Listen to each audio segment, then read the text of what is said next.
After living as the pampered daughter of a wealthy family for 17 years, Huoya was suddenly thrown out.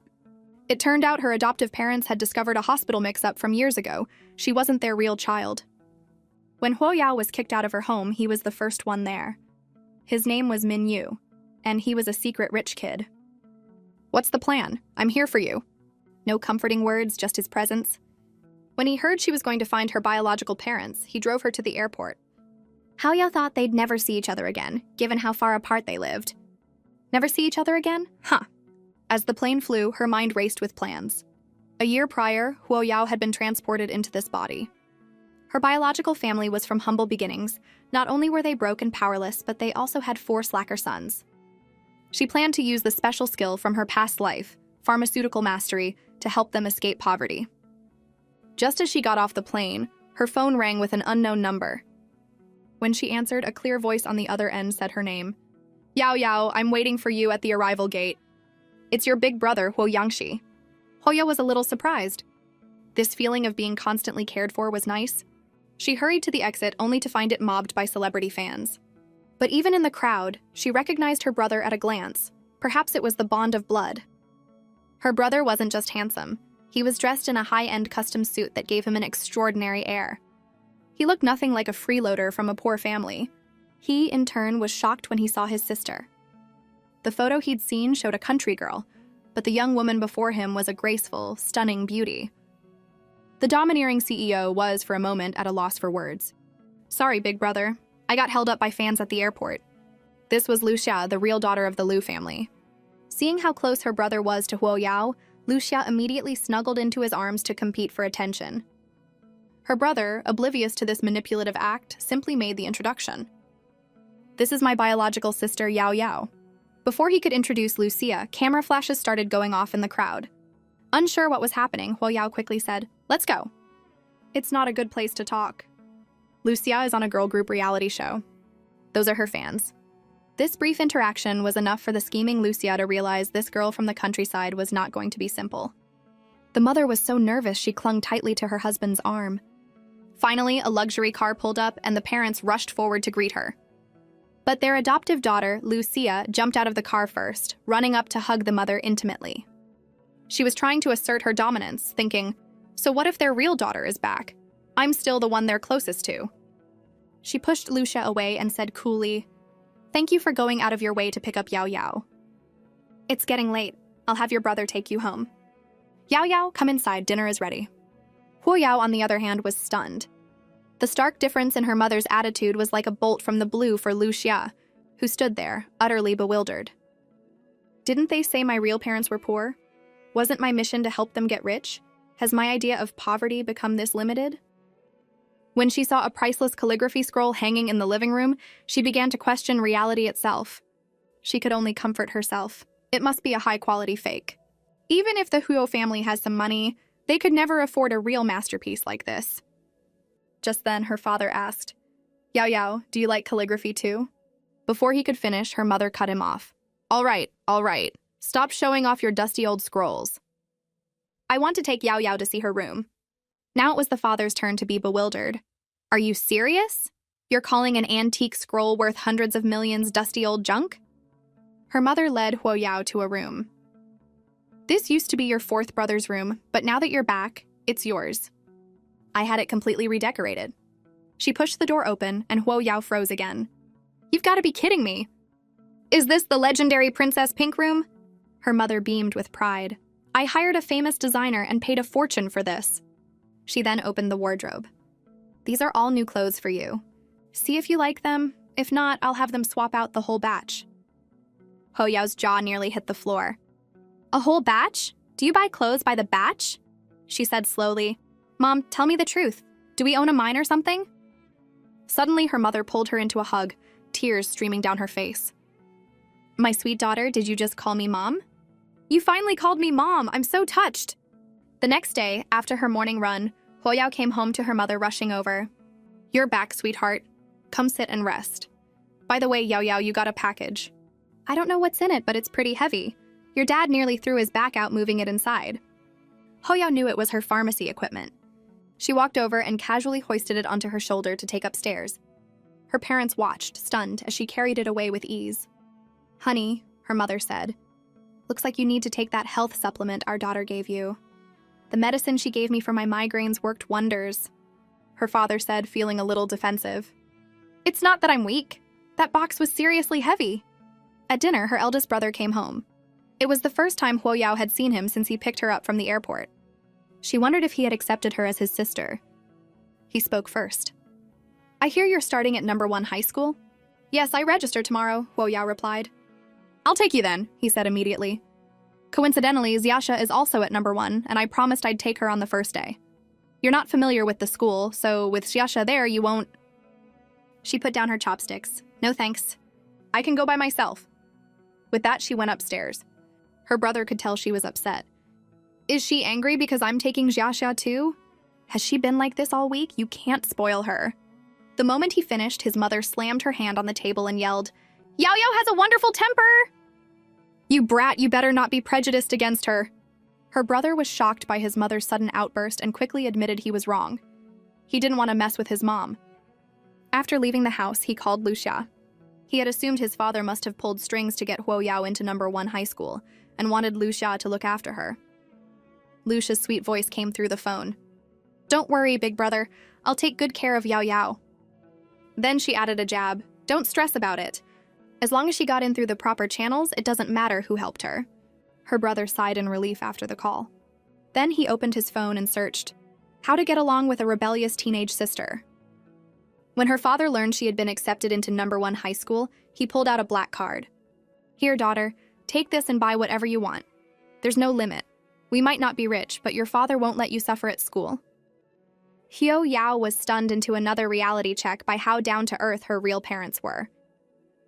Is this really a poor family? Handing out black cards and telling me to spend freely? This is even more unbelievable than me traveling to this world. A few days later, when Huoyao went to register at her new school, she was stopped by a security guard at the gate. "Student, you need to swipe your card to enter." "I'm a new transfer student," Huoyao explained. "I don't have a student card yet. Can I use my acceptance letter?" The guard took the letter. "Wait here. I'll go to the administration office to verify this." But after half an hour, there was still no news. She asked another guard, "Do I just have to wait here forever? Can't you call the office?" "I'm new here," the other guard said. "I'm not sure how it works. You should probably just wait a little longer."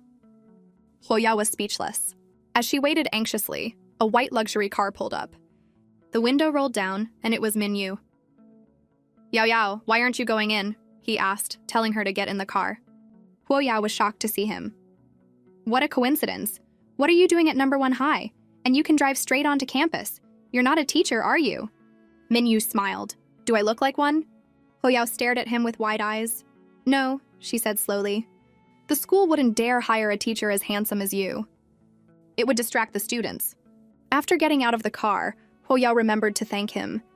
"This carefree girl isn't even a little bit curious about who I am, is she?" He went to the dean and said his class was full and they should place Huoya elsewhere. Just like that, he rejected her.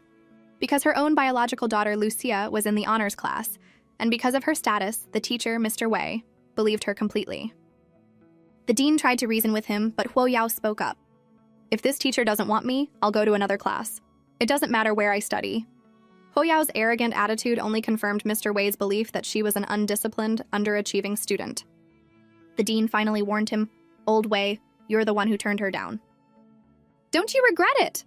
The prideful Mr. Wei scoffed. "I'll never regret it." The dean, fuming, had no choice but to place Huoya in Class 3.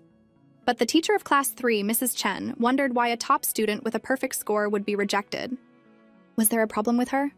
However, when he got a good look at the new transfer student, his attitude completely changed. "This student is gorgeous. I don't care anymore. As long as she doesn't cause trouble, I'll take her even if her grades are terrible." "No way! Is this transfer student for real? She's so beautiful, and her handwriting is so pretty." "Oh no, I think I'm in love. I've decided. She's my new goddess." Hearing the whispers, Mrs. Chen felt a surge of smug satisfaction. The news that Class 3 had a stunning new transfer student spread like wildfire. Everyone was saying that Lucia finally had some competition. Things were about to get interesting. The news quickly reached Lucia's best friend, Chang Yingying, who comforted her. Don't worry, Xiaxia. You're the official school belle. A transfer student with no background is no match for you. She feigned disappointment. Ying Ying, you can't say things like that anymore. Even though Huo Yao is a country girl, she really is very pretty. Chang Yingying immediately perked up. You know her? How do you know she's from the countryside?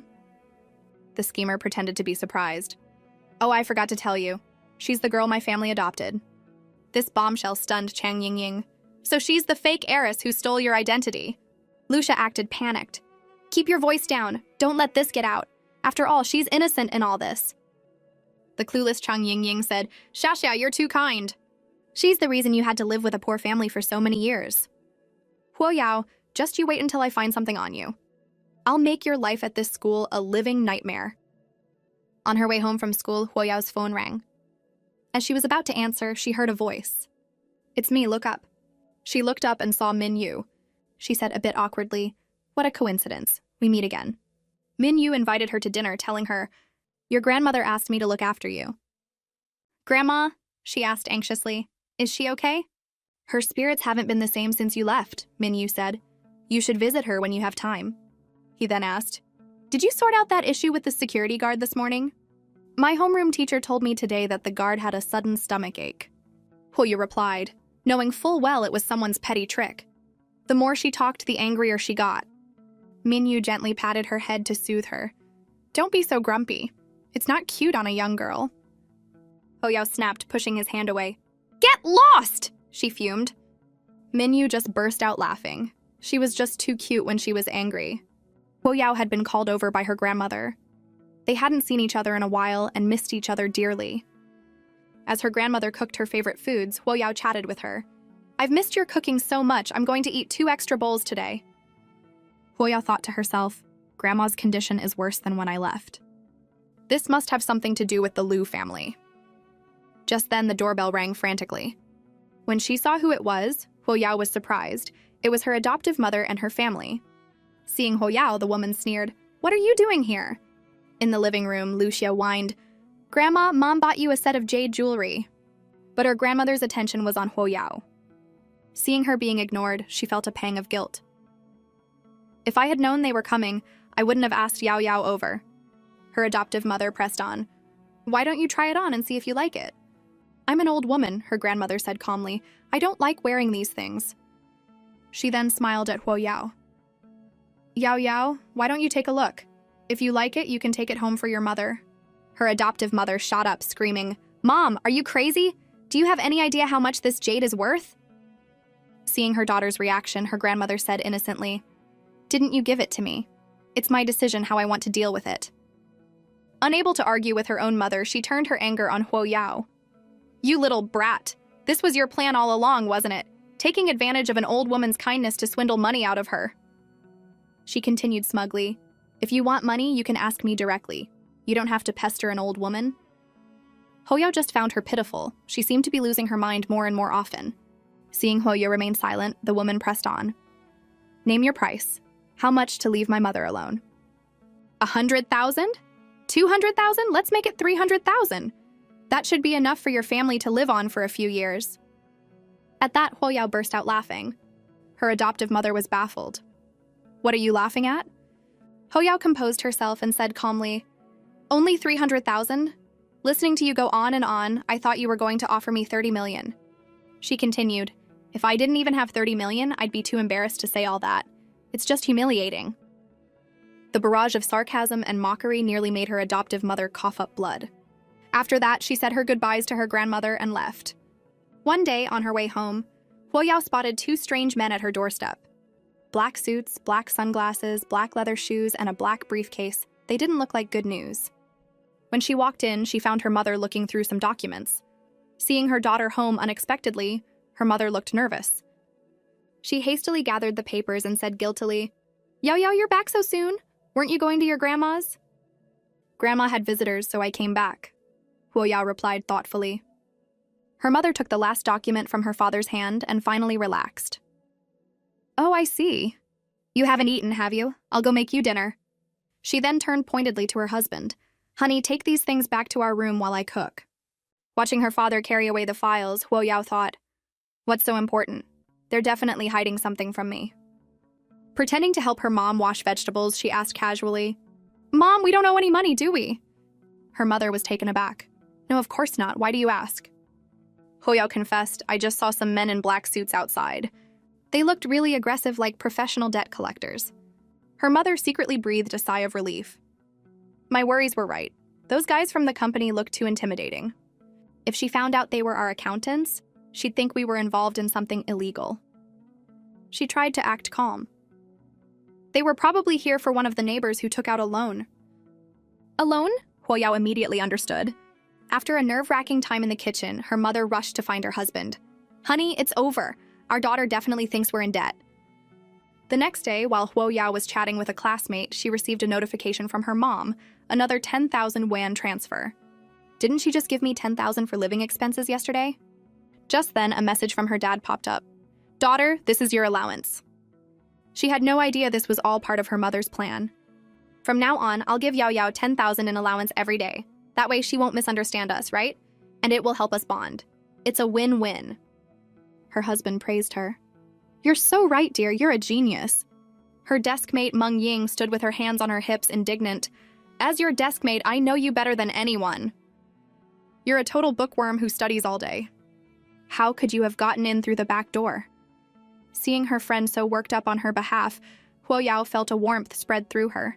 "Rumors die with the wise," she said calmly. But Meng Ying was even more anxious. "Oh, stop being so detached. This is about your reputation. We have to do something to prove them wrong." Meng Ying's face lit up. "I've got it. There's an international academic competition coming up. It goes from the city level to the provincial, then national. The top 3 get to compete internationally. I'm not expecting you to win, but just passing the city qualifiers would be enough to prove your skills." As Meng Ying chattered on, the unconcerned Hwoyao let out a yawn. She had zero interest in competitions. She laid her head on her desk and fell asleep. Her worried friend was at a loss. "What am I going to do with you, my lazy, precious friend?" Her deskmate saw the notification and was floored. "No way! 10,000 is just your allowance? And you get it every day? What kind of family do you come from? Don't believe the rumors." "Stop telling me ghost stories. No wonder people are spreading rumors that you bought your way into this school." A little later, her homeroom teacher called her to the office. "You just transferred here, so I normally wouldn't recommend you participate in this kind of competition. But since you've already signed up, I respect your choice. Just make sure you don't fall behind in your coursework." Hwoyao was completely baffled. Thinking back to Meng Ying's behavior, she wondered, did she sign me up? "Teacher," Hwoyao asked, "how much prize money is there for first place?" The teacher was surprised. "There's no prize money, but you get a chance to be directly admitted to Tsinghua University." Hearing there was no money involved, Hwoyao lost all interest. After she left, the teacher became unsettled. "Do I get the feeling she's only in this for the prize money?" Then she thought, "What am I thinking? I'm talking about university admission with a student who got in through the back door. Does she think you can pull strings in a national competition? I bet she won't even pass the qualifiers. Oh my God, our school is going to be a national embarrassment." All sorts of rumors swept through the school. Meng Ying was shocked. "Yaoyao, didn't you say you weren't interested in the competition?" Hwoyao was confused. "Didn't you sign me up?" "No," Meng Ying said. "I wanted you to, but I wouldn't do it without your permission." Hwoyao was speechless. After her morning run, Hwoyao came home to find her brother staring intently at her. "Big brother," she finally asked, "is there something you want to say?" He cleared his throat and said in a strange tone, "I heard from Xiaxia that you entered the academic competition. Don't you know how stressful the last year of high school is?" She cut him off. "What did she say?" He dodged the question.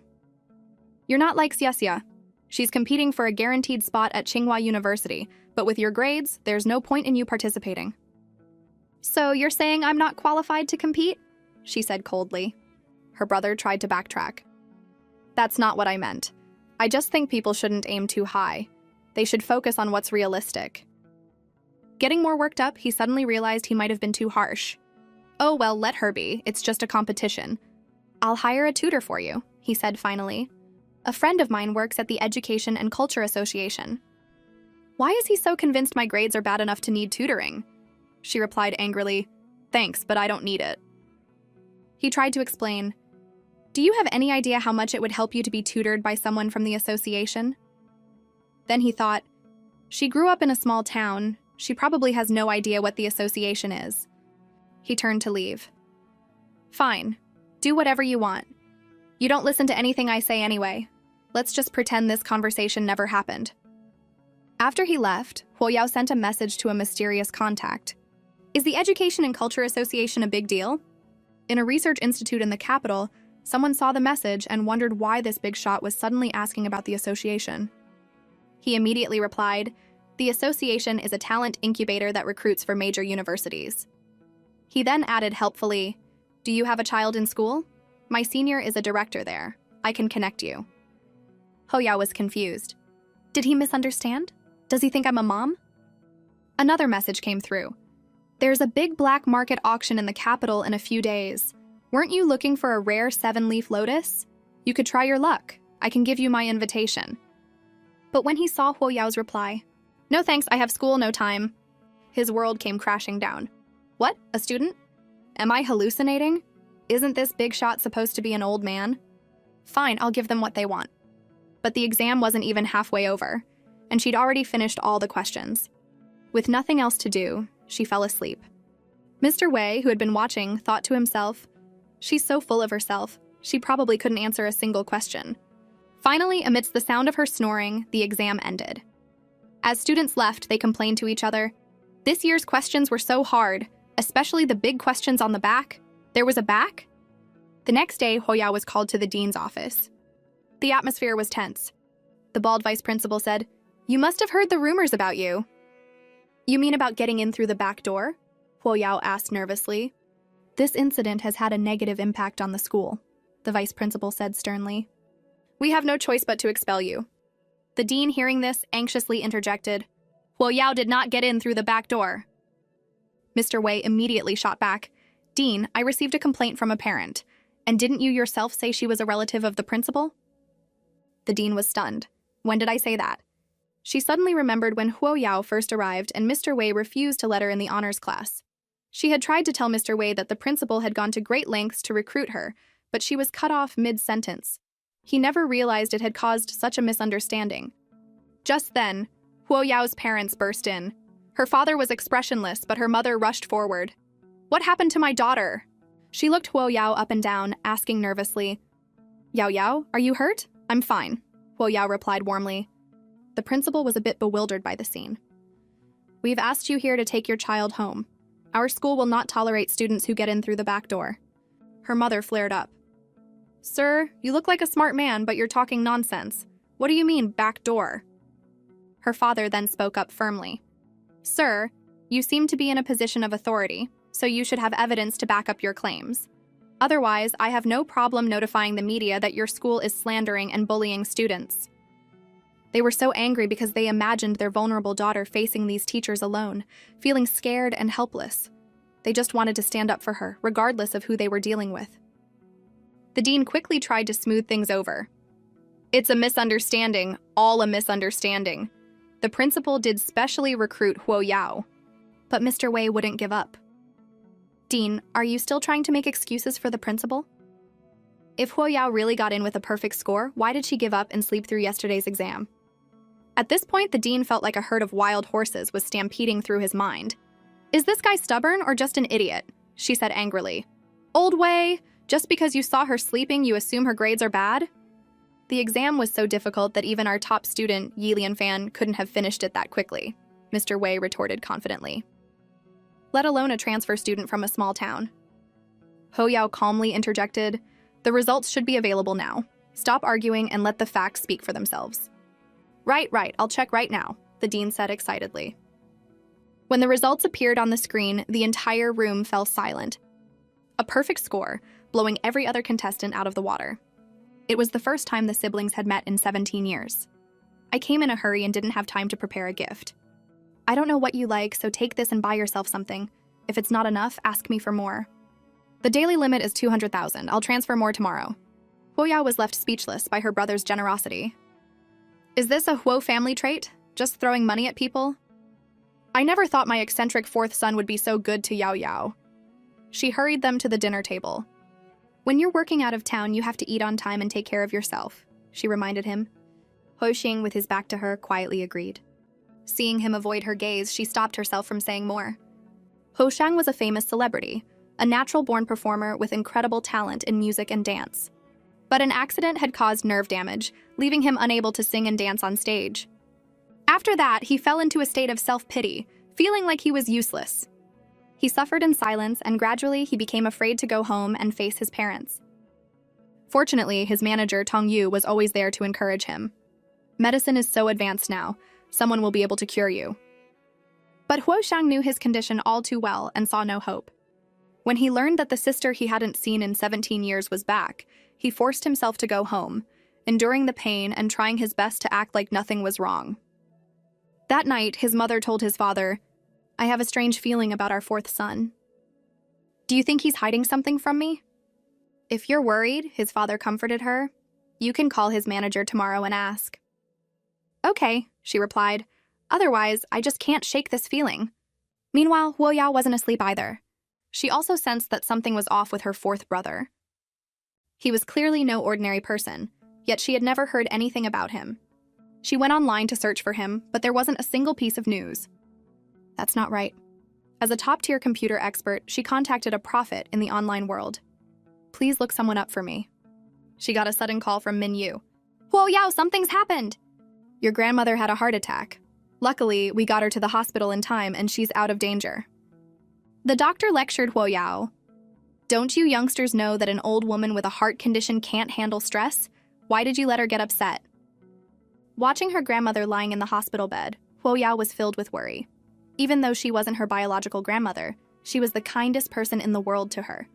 It wasn't until the next day that her adoptive family showed up. Seeing them, her grandmother said with difficulty, "I'm fine now, you should all go home." She was worried they would start a fight with Huoyao. Lucia said with false sincerity, "Grandma, the nurses here can't take care of you as well as family can." Her grandmother became even more anxious. "It's fine, I have Yao Yao." She stopped herself just in time, but her daughter had already heard. "Are you hoping that little tramp Huoyao will come again?" Lucia used this as an opportunity to show off in front of her grandmother. "Mom, that's enough. Since Grandma wants Huoyao to take care of her, I'll just call her." Her mother, frustrated with her, snatched the phone. "What are you calling her for? You canceled an important company event to come see your grandmother. Are you an idiot calling that girl now?" Just then, Huoyao walked in. She clapped as she walked, a smile on her face. "Putting on a show so early in the morning? Is this a family drama?" Seeing Huoyao, her adoptive mother said with disgust, "Why is it you again?" "Yao Yao was here with me all night," her grandmother said. Her adoptive mother was about to step forward, but Lucia held her back, not wanting a direct confrontation. Lucia secretly vowed, "No matter what I do, Grandma never pays attention to me. It's all because of you. Huoyao, I will make you pay." Her younger brother, seeing his sister being upstaged by this adoptive girl, taunted, "Is this still my dumb, timid, and useless sister? You've gotten bold in just a few days." He then tried to provoke her. "Coward, you don't even say hello when you see me?" But Huoyao completely ignored him. He became furious. "I'm talking to you, are you deaf?" He reached out to knock over the glass of water Huoyao had just poured for her grandmother. Huoyao grabbed his hand and twisted it behind his back, restraining him. "If your mother didn't teach you how to behave, I don't mind teaching you myself." The chastened brother stormed off, and his mother chased after him. Lucia also said her goodbyes to her grandmother, leaving the old woman looking helpless. "Why haven't you been taking the medicine I gave you?" Huoyao asked her grandmother. "Xiaoman took it all," she said miserably. "She won't let me take the medicine you give me." Huoyao understood her grandmother's situation completely. She didn't know why her adoptive mother was so hostile toward her, and her grandmother was caught in the middle. "From now on, if you run out of medicine, just call me directly," she told her. She placed her grandmother's water glass on the table and asked casually, "Why was it Min Yu who brought you to the hospital last night?" "I think I must have accidentally called him when I was having the attack," her grandmother said, still shaken. She then turned to Huoyao with a kind smile. "Mr. Min is a good person. He not only helped you with your studies and got you first place, but he also helped me." Huoyao could tell Min Yu had been putting in a lot of effort with her grandmother. "When did he become my tutor?" At that moment, Min Yu, sitting in his car, sneezed. His driver quickly asked, Sir, are you not feeling well? Minyu just shook his head. Meanwhile, her adoptive mother furiously confronted Huoyao. What exactly is this medicine you've been giving the old lady? Huoyao stood with her hands on her hips, calmly asking, What? Is there a problem with my medicine? It's an unknown, unlabeled product. How dare you give it to a 70-year-old woman? Are you trying to kill her? She raged. Seeing how unreasonable she was being, Huoyao turned and said, Do you have any idea how much my medicine is worth? Her adoptive mother remembered what the doctor had told her. Has the old lady been treated at another hospital? Or has she been taking some kind of medication? To treat her angina to this extent is truly remarkable. But she said aloud, Don't make me laugh. How much can a folk remedy from the countryside be worth? She then lied. I even showed it to the doctor, and he said this kind of remedy is a slow-acting poison. The old lady's health was stable, and she only ended up in the hospital because she took your medicine. She then threatened, If anything happens to her, you'll be to blame. Xiaoman, I've put up with you for Grandma's sake. If there's a next time, don't blame me for being rude. She yelled. We both know who's responsible for Grandma's attack. The woman was so frightened by Huoyao's intensity that she collapsed into a chair. I'm warning you one last time, don't touch the medicine I give her. If there's a next time, don't expect me to be polite. The guilty woman stood there, stunned. When did this girl get so intimidating? One day, the principal called her to his office and told her earnestly, I have high hopes for you in this national competition. Actually, I didn't sign up, Huoyao explained. The principal gave her a sly smile. I signed you up. I didn't think the competition would be too difficult for you. Our school's university acceptance rate has been declining these past 2 years. And I don't want our century-old reputation to be ruined on my watch. I get it, Huoyao said, finally understanding. It had all been arranged by the cunning old principal. She showed up for the qualifying exam, which made her parents incredibly nervous. Sweetheart, don't be nervous. Just do your best. Did you check if you have your exam ticket and all your stationery? In contrast, Huoyao was completely relaxed. Mom, Dad, it's just a small competition. You don't have to be so dramatic. Just then, Lucia arrived. Wherever she went, she was the center of attention, with paparazzi snapping photos. Her flashy entrance made Huoyao's mother roll her eyes. She's definitely not one of us. She just gets on my nerves. She then sent Huoyao off with encouragement. Go get him, daughter. Mom and Dad will be waiting for you right here. Suddenly, her mother remembered that her eldest son hadn't shown his face since he found out Yao Yao had gotten first place. What's he so busy with? Her father chuckled. He probably feels too embarrassed after misunderstanding her grades. Unbeknownst to them, a figure who looked a lot like their eldest son was furtively watching from a distance as Huoyao entered the exam hall. Half an hour later, one person's actions in the exam room were clearly distracting the other students. This is infuriating. How can there be such a huge gap between people? Yes, it was Huoyao again.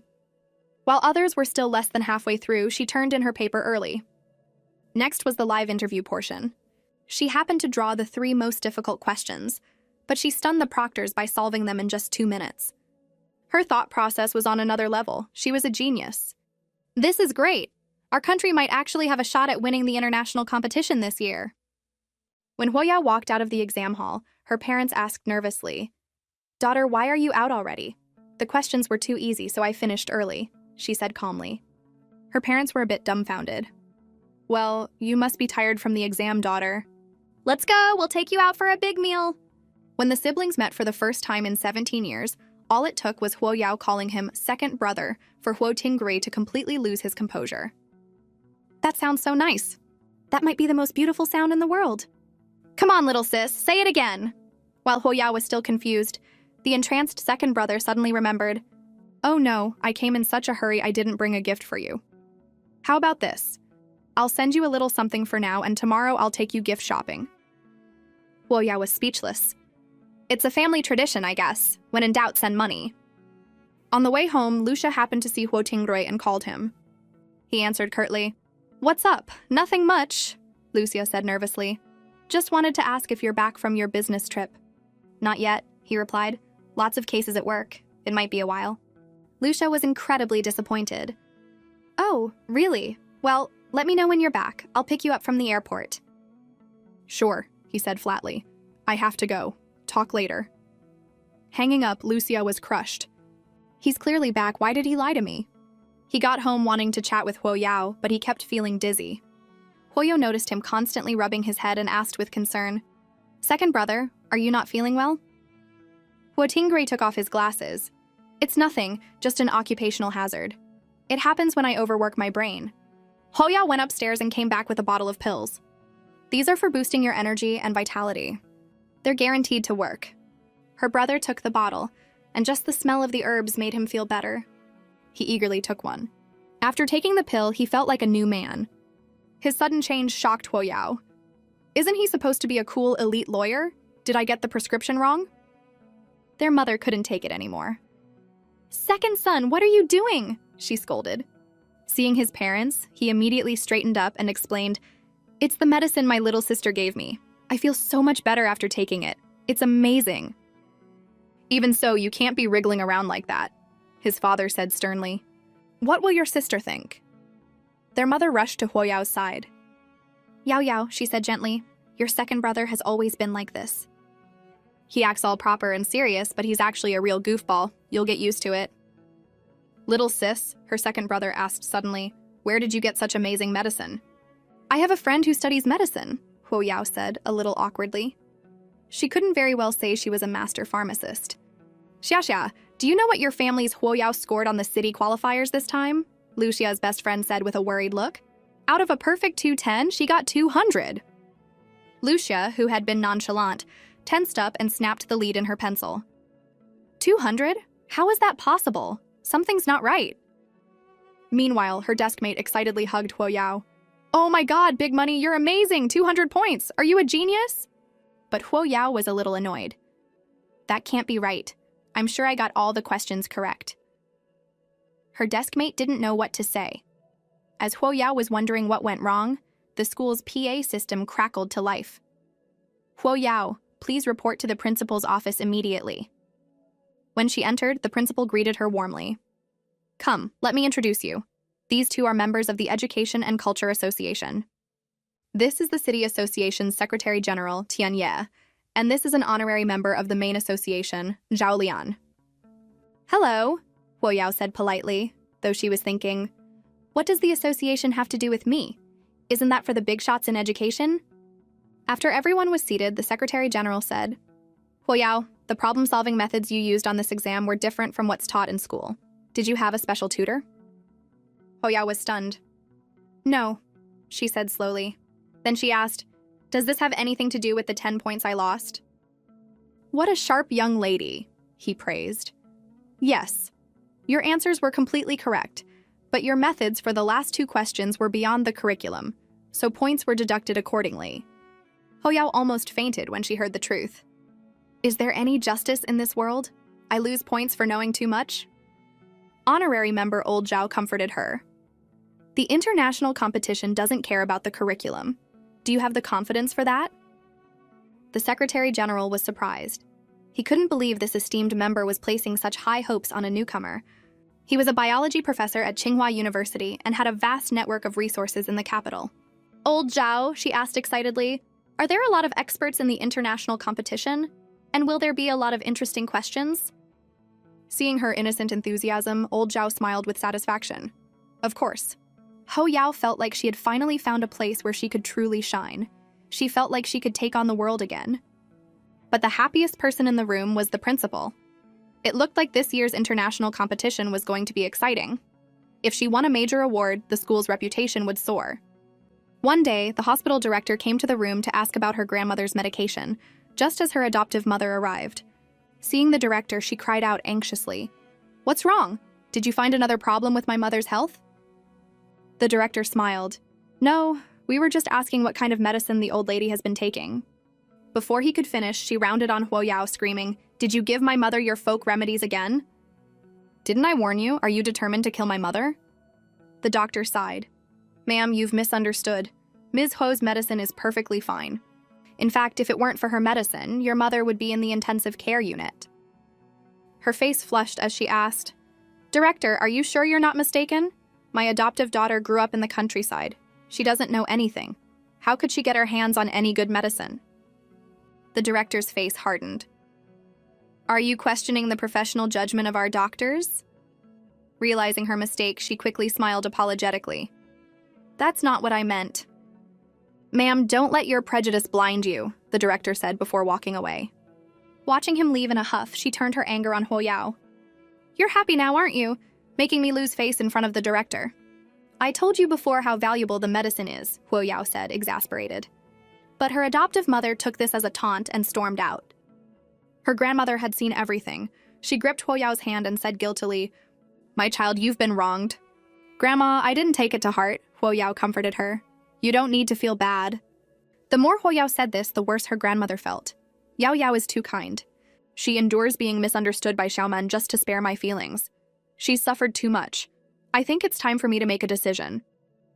Huo Yao brought her fourth brother to visit their grandmother, which made her very happy. While Huo Yao was in the restroom, she spoke to him earnestly.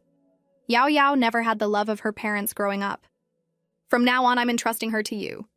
Her fourth brother felt something was off, but he said seriously, Yao Yao loves you very much. Even though she's back with our family, you will always be the person she's closest to. When Huo Yao returned, her grandmother turned away and said softly, I'm getting old, and I don't have much energy. Yao Yao, you and your brother should go home. I need to rest. Huo Yao also felt her grandmother was acting strange today, but she just said, Okay, Grandma, I'll come see you tomorrow. After they left, her grandmother lay on her side, tears silently streaming down her face. Just after school, Huo Yao suddenly remembered what her grandmother had said the day before. Yao Yao, knowing that your new family is good to you sets my mind at ease. A sense of unease washed over her. She rushed to the hospital as fast as she could, only to find her grandmother's bed empty. Her mind in turmoil, she quickly called her grandmother's phone, but it went straight to a cold, automated, switched-off message. She went to the nurse's station to ask, and was told the old lady had checked out early in the morning. Now she was even more panicked. She ran, calling the phone over and over, naively thinking she could still catch up. The phone remained unreachable. She couldn't stop blaming herself. I should have noticed something was wrong with Grandma yesterday. Huo Yao went to her grandmother's apartment, but the housekeeper told her the old lady hadn't returned from the hospital. Huo Yao left, at a complete loss as to where her grandmother could have gone in this unfamiliar city. Meanwhile, her adoptive mother got a call from the housekeeper saying Huo Yao had been to the apartment looking for her grandmother. Feeling something was wrong, she tried calling the old lady, only to find her phone was off. Finally, she contacted the hospital and learned she had been discharged. Lucia complained, Why would Grandma leave the hospital without telling anyone? She's an old woman who doesn't know anything, and she didn't go back to the apartment. Where could she have gone without help? This gave He Xiaoman an idea. You're right. Someone must be behind this. It has to be Huo Yao. She took your grandmother and is now playing the victim. Furious, she called Huo Yao. Huo Yao, having calmed down, decided to go back to the hospital to get more information. When a nurse saw her, she said hurriedly, I'm so sorry, I got busy and forgot. The old lady asked me to give this to you. Huo Yao took it and saw it was a letter. Her grandmother had gone back to her hometown. Huo Yao couldn't help but think how sad her grandmother must have been when she wrote it. As she was feeling down, Min Yu's voice appeared. Now that's a rare expression to see on your face. What are you doing here? Huo Yao asked, seeing him. He answered with a question of his own. If I wasn't here, how would I get to see you looking so small, helpless, and pitiful? She got up, walked right up to him, and leaned in close. It was the first time Min Yu had seen her stunning face up close, and he was momentarily speechless. Huo Yao pretended to be angry. I was worried your eyesight was bad, so I got closer to give you a better look. The sudden pressure made Min Yu surrender immediately. Okay, my mistake. You're the one who helped Grandma with her discharge, right? Huo Yao asked. She didn't want you to be caught in the middle between her and the Liu family and get hurt, Min Yu confessed. So she asked me to take her back to her hometown. Knowing her grandmother was safe and sound, Huo Yao felt relieved. Min Yu then offered to drive her home. It was only when they reached her doorstep that Huo Yao realized her phone had died long ago. She thought, I hope I don't get an earful for being home so late. But as soon as she walked in, her eldest brother, Huo Yangxi, yelled at her. Huo Yao, you've gone too far this time. His tone was harsh and his attitude was aggressive. Her father couldn't stand it.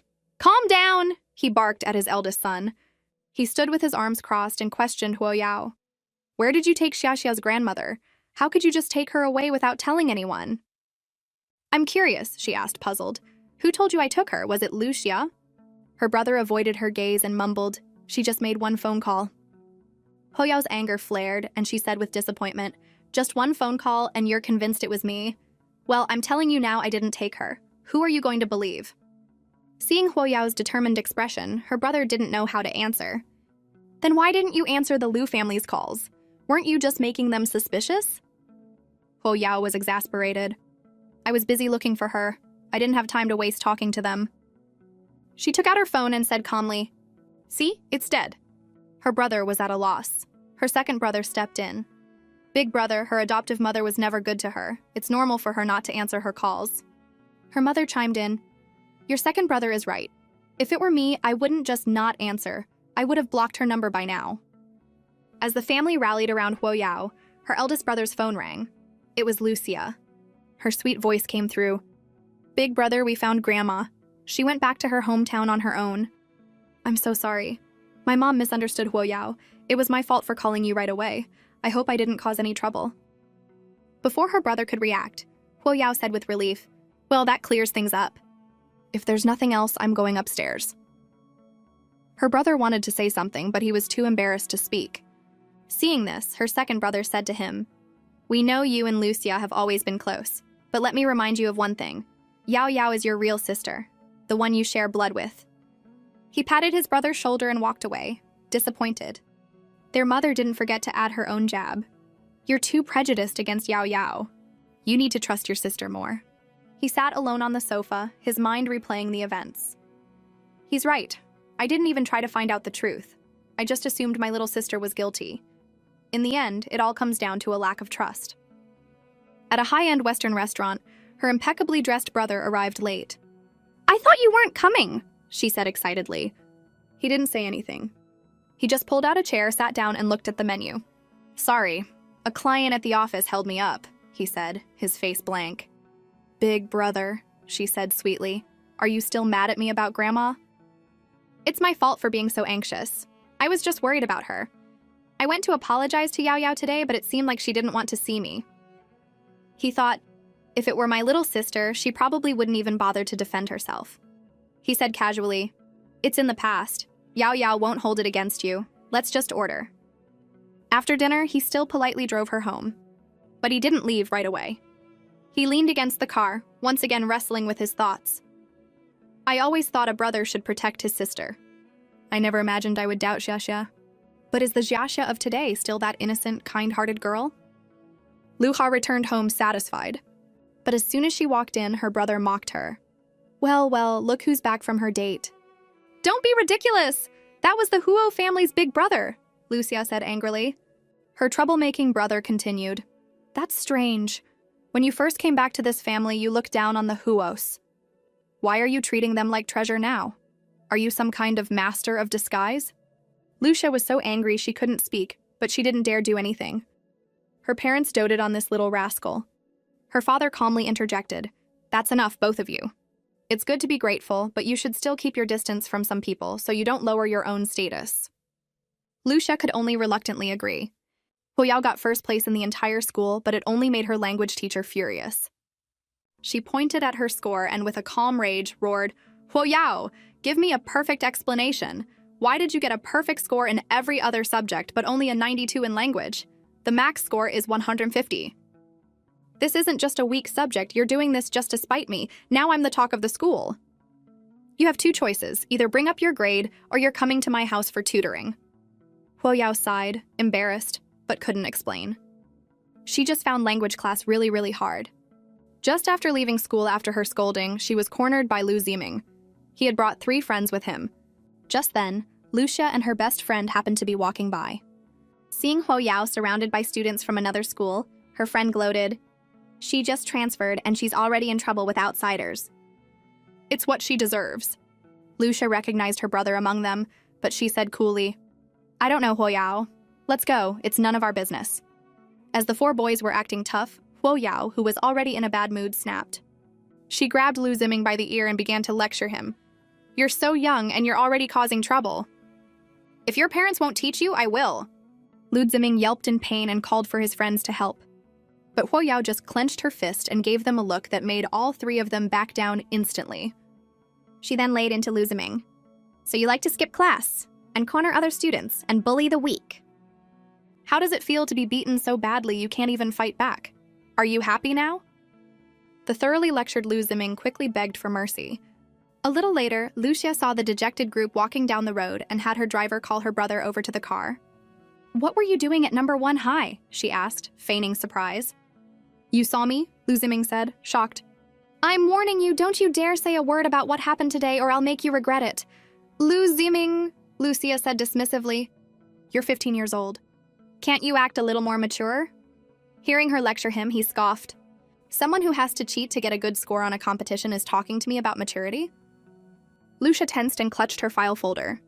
Seeing this, Lu Ziming added, "I almost forgot. You've already got the answers, haven't you?" At that moment, the troublemaker Lu Ziming had an idea. "Instead of letting this annoying girl cheat with the answers, I might as well..." Huoya walked into an herb shop and asked politely, "Excuse me, do you have any old stock Peacock Nation sandalwood?" The shopkeeper, wearing reading glasses, bent over and replied courteously, "Yes, we do. Please wait a moment."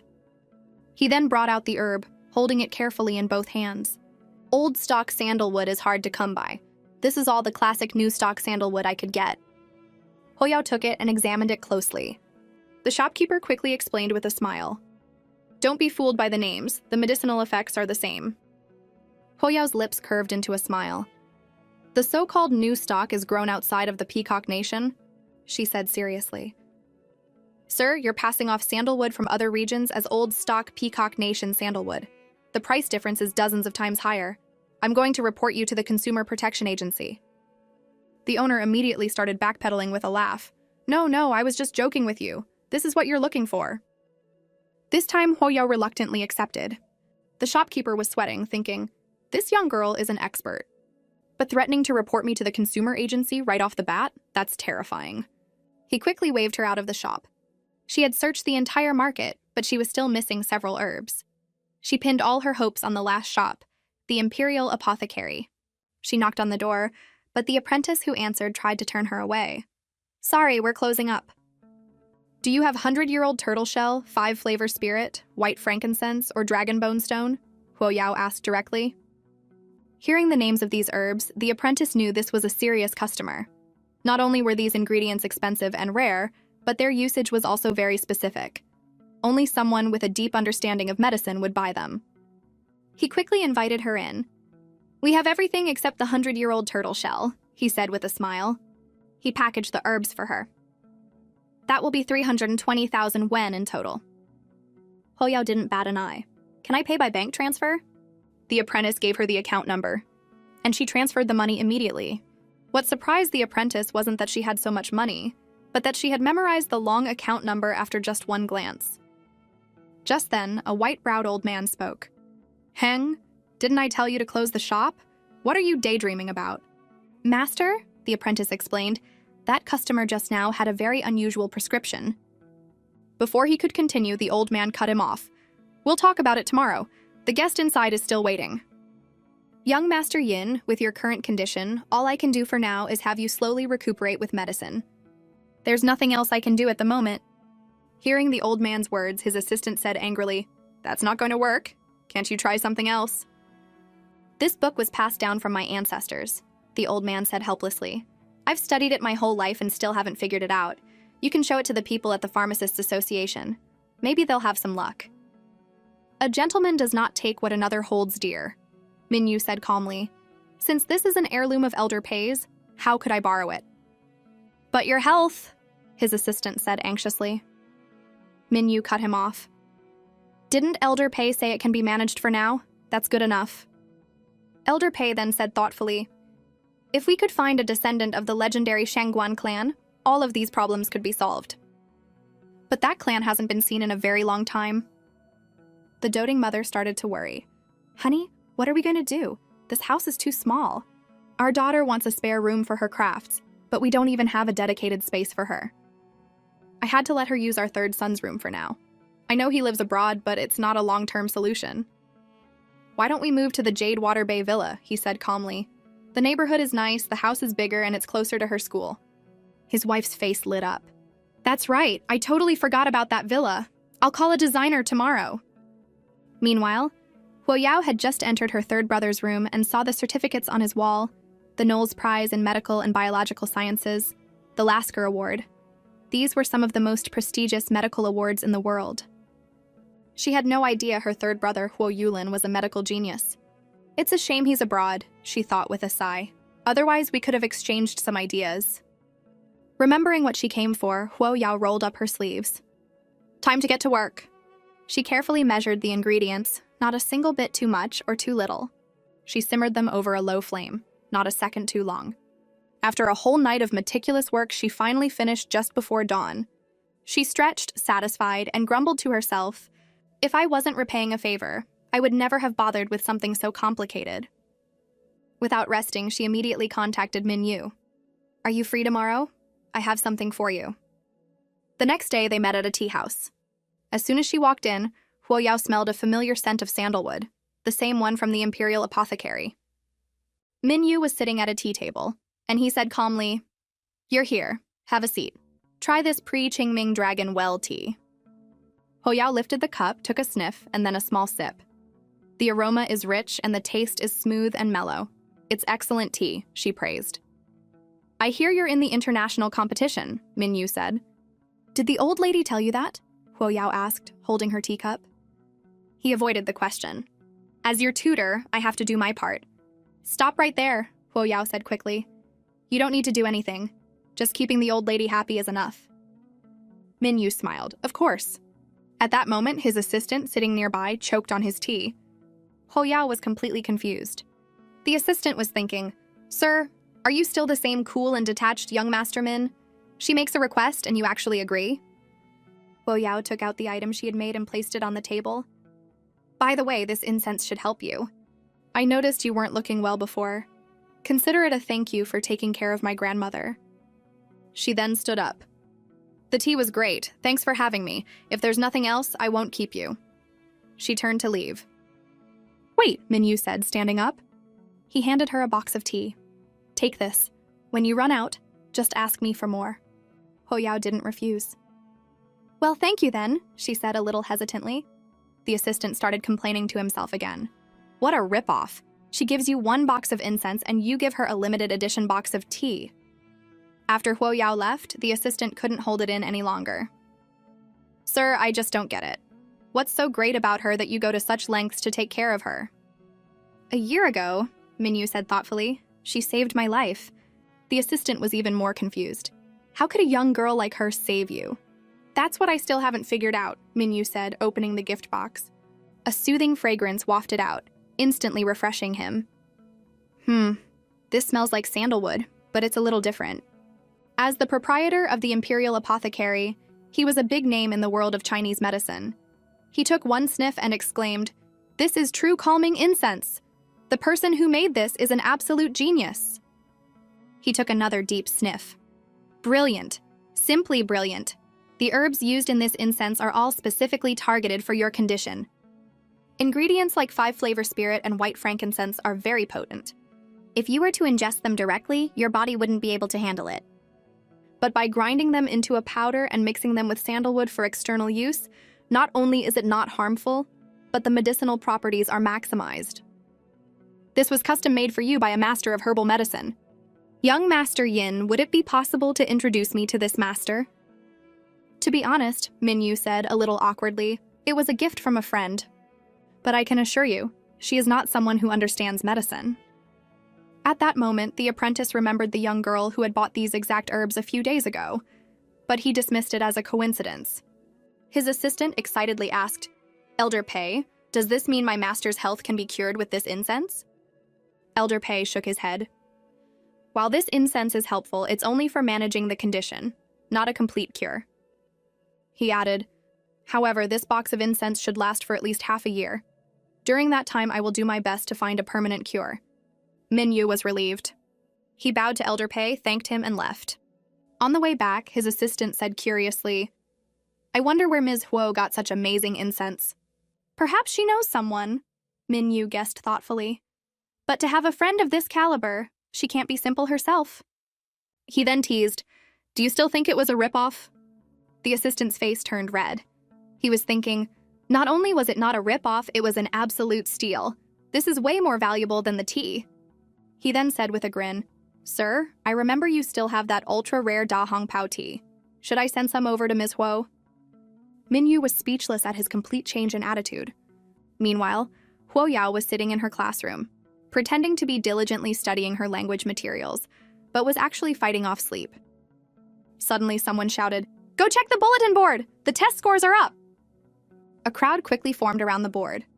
To no one's surprise, Huo Yao was first in the entire school. Students started whispering, I can't believe even Yi Lian Fan, who's been #1 for years, was beaten by this transfer student. I heard she failed her language exam. Does that mean she got perfect scores in every other subject? That's insane. In the crowd, Lucia looked like she had lost her sparkle. Huo Yao again, she muttered to herself. Why has everything changed since she came? She made a silent vow. I may have lost the monthly exam, but I will win the national academic competition. Seeing the uninvited Lucia, her big brother said flatly, What are you doing here today? Don't you have class this afternoon? Lucia slowly took off her sunglasses and said with a delicate weakness, The last period was a study hall, so I took it off. I was going to ask second brother out to dinner, but he didn't answer his phone. I wonder if he's busy. She then changed the subject. We haven't gotten together in a while. Why don't you call him big brother? Her brother remembered how he had misunderstood Huo Yao because of her words. His second brother's warning echoed in his mind. Yao Yao is your real sister. He said, He seems to be busy lately. Let's just wait and do it some other time. Hearing his reply, Lucia's grip on her water glass tightened. Okay, I guess so, she said with disappointment.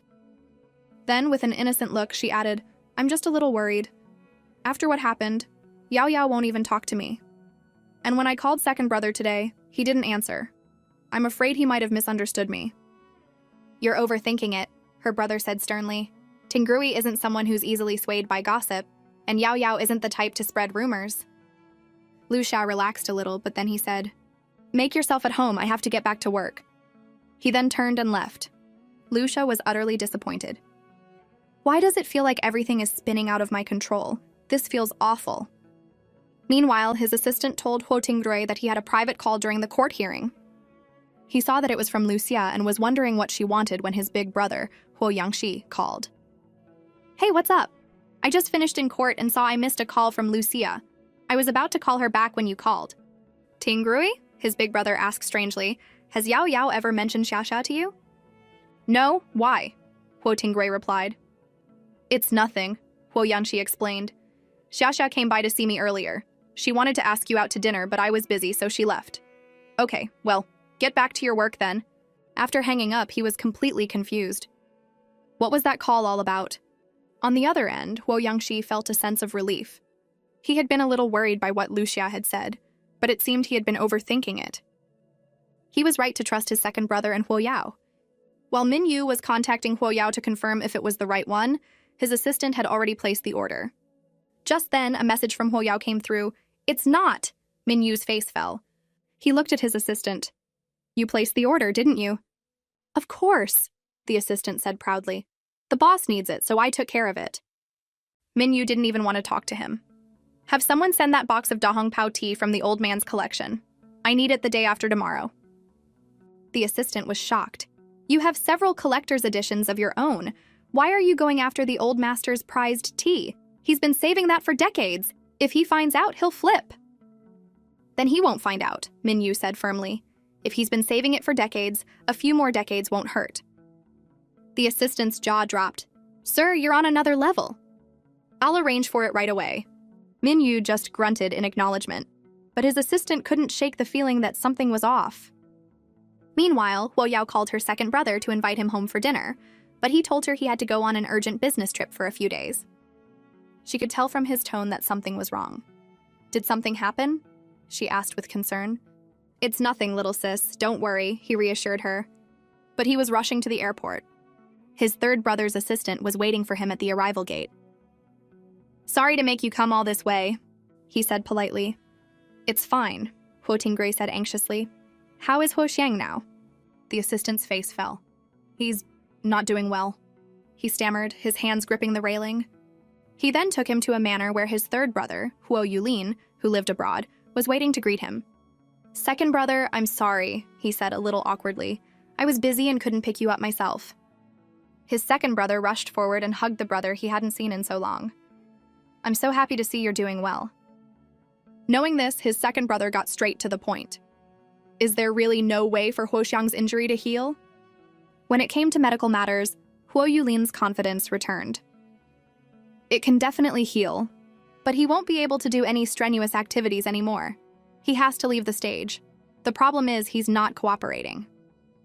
"I see," Huo Tingray said thoughtfully. "I'll go talk to him." After being treated coldly by the Huo brothers, Lucia came home in a bad mood. "What's wrong?" her mother asked. "You look like you've seen a ghost. Did someone bully you at the company?" Lucia buried her face in a pillow and mumbled, "No." "Then did something happen at school?" her mother pressed. Her tone turned angry. "Was it that Huo Yao girl?" Lucia's eyes welled up with tears. "Mom, please don't ask," she choked out. Her mother understood immediately. She slammed her water glass on the table and said through gritted teeth, "That country girl is a jinx. Not only did she drive your grandmother back to her hometown, but now she's tormenting you at school." She grabbed her phone. "I'm going to call the Huo family right now and ask them how they raised their daughter." Seeing her mother was serious, the guilty Lucie quickly stopped her. "Mom, it's really nothing. You shouldn't get upset over someone so insignificant." She snatched the phone from her mother's hand. "You're just too kind," her mother fumed. "You won't even speak up when you're being bullied." But Lucia knew the truth. She had been the one causing all the trouble. Seeing how insistent her daughter was, and not wanting to upset her before her big competition the next day, her mother decided to find another way. The next day, the international competition began. Just as Huo Yao's parents were sending their daughter into the exam hall, a man in a suit stopped them. "The madam would like to invite you for a coffee." Huo Yao's parents were confused. "It's about Miss Huo Yao," the man added. When they got to the coffee shop, Lucia's mother was sitting with her arms crossed. She said arrogantly to the man, "Old Zhang, go tell the manager not to let any other customers in here." "Yes, madam," he said obediently. To Huo Yao's mother, this was just a pathetic display. She thought, "I know so many rich women, and I've never seen anyone so tacky." Lucia's mother, seeing that Huo Yao's mother wasn't fazed by the high-end coffee shop or her little performance, thought to herself, "She's from a poor family. Why is she pretending to be so sophisticated?" She sat up straight and said coolly, "Please, have a seat. Order whatever you like." "Let's not waste time," Huo Yao's mother said impatiently. "Get to the point." Lucia's mother leisurely took a sip of her coffee. "I want you to transfer Huo Yao to another school. I don't want anyone harassing my Xia at school." Her mother continued, "Besides, your daughter's grades are bad. She can't keep up at #1 high. It would be better for her to go to a school that's a better fit. It would be less damaging to her self-esteem." At this point, Huo Yao's mother felt a wave of secondhand embarrassment. What? The top student in the entire school has bad grades? This woman must be crazy. Before she could say anything, Lucia's mother pulled out a check for 5 million yuan. "This should be enough, right?" she said smugly. "Just make sure your daughter stays away from our Lu family from now on." Huo Yao's mother's first thought was, "She's making a big deal out of 5 million? My daughter's wardrobe is worth more than that." She said calmly, "I just want to know, how exactly did my daughter bully your Xiaxia?" Lucia's mother avoided her gaze. "Go ask your daughter," she said irritably. "So you don't actually know, do you?" Huo Yao's mother pressed. She picked up the check. "I'm sorry, but our daughter is not transferring." She then tore the check to pieces. "This little bit of money wouldn't even be enough for my daughter's toys. How embarrassing for you." She tossed the shredded pieces into the air. "Honey, let's go home." In the world of the rich and famous, Min Yu perfectly embodied the art of borrowing from his dad. To thank Huo Yao for the calming incense, he had borrowed his father's prized, decades-old Da Hong Pao tea and given it to her.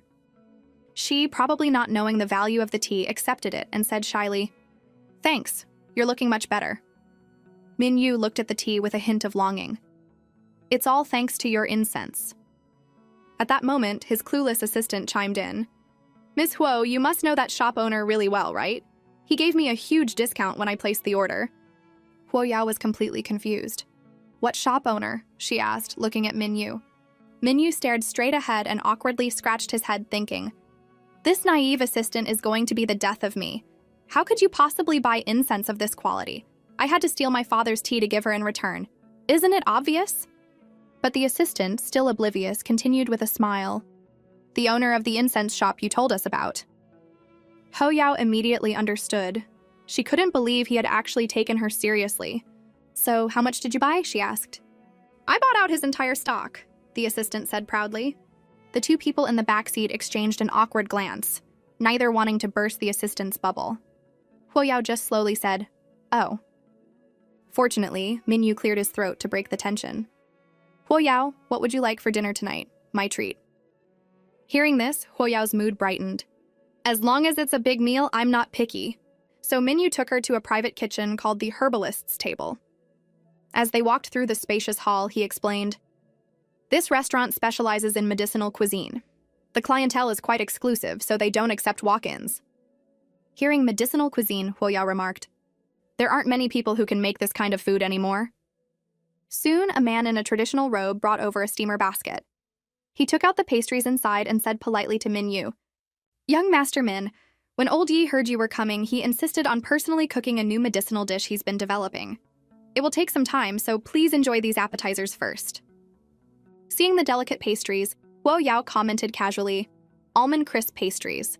They're good for nourishing and moisturizing, perfect for this season." She picked one up and took a bite. It melted in her mouth, sweet but not cloying. It was delicious. The man in the robe was stunned. He couldn't believe this young girl recognized the almond crisp pastry. He pointed to another pastry and asked, "And do you know what this is called?" Ho Yao picked one up, took a bite, and said confidently, "This is jade dew pastry." But she trailed off and dropped it back on the plate. "And it's a failure." But then Ho Yao continued, "The kudzu root and trichosanthes root weren't roasted dry enough, which ruined the texture and medicinal effect of the pastry." Her professional-sounding words stunned the server. He thought, "She can taste such a subtle difference.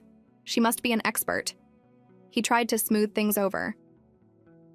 "Are you a student of medicinal cuisine?" "No," Ho Yao said nonchalantly. "An elder in my family used to make it." Her simple answer made the server's heart skip a beat. A family that can make medicinal pastries must be extraordinary. He decided to clear the plate and, as he turned, bumped into Minyu's assistant. Seeing the pastries being taken away, the assistant grabbed one and popped it in his mouth. "Wow, these are delicious," he said, thoroughly enjoying it. The server gave him a strange look, not sure what to say. The assistant, however, suddenly felt like the server's glance was offensive, but he had no proof. He went into the private room and found Ho Yao doing her homework.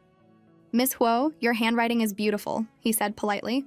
Seeing how quickly she was answering the questions, he chuckled to himself. "All underachievers are the same. I used to fill in answers randomly just as fast as she is." Suddenly, Ho Yao put down her pen. She had smelled a unique aroma. Sure enough, the server carefully brought in a dish. Just from the smell, Ho Yao knew it was made with many precious medicinal herbs. Seeing her eager expression, the server said proudly, "This is Old Yi's newly developed medicinal dish, snow lotus and golden turtle soup. It's good for strengthening the spleen, stimulating the appetite, and regulating QI deficiency." Ho Yao couldn't wait to try it. Minyu just picked up his bowl and started drinking. "This soup is excellent," Ho Yao praised. "The herbal flavor is perfectly balanced, and it's cooked just right. He truly is a master of medicinal cuisine." Just as the server was about to puff up with pride, Ho Yao suddenly added, "But if you added a simple ingredient like white fungus, this soup would be even more perfect." The server's face fell immediately. He thought, "This is the result of months of Old Yi's hard work.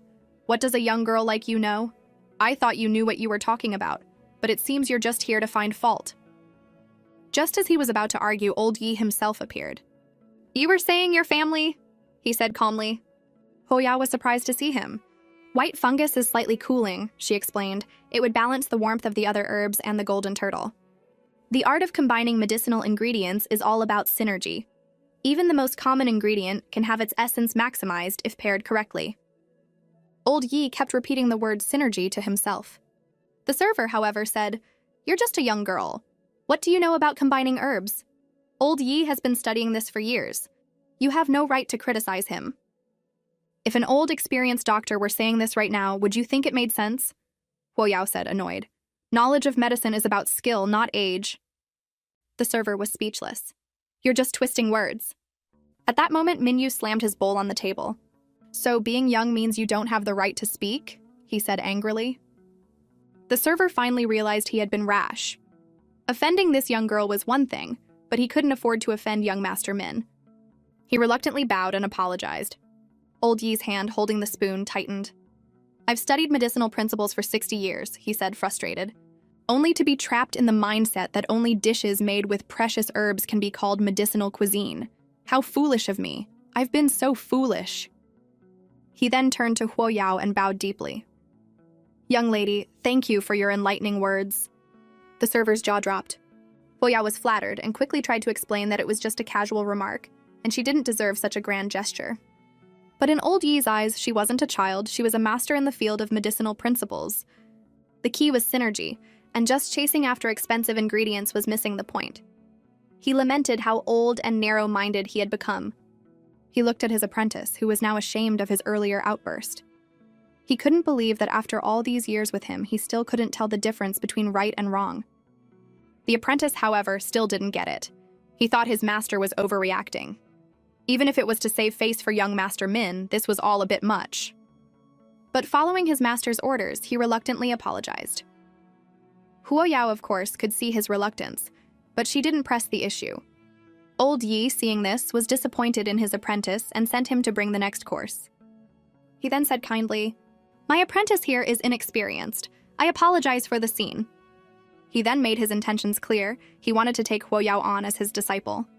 He could see she had a natural talent for medicinal principles and would be a perfect fit as a medicinal chef. Huo Yao playfully shook her head and politely declined.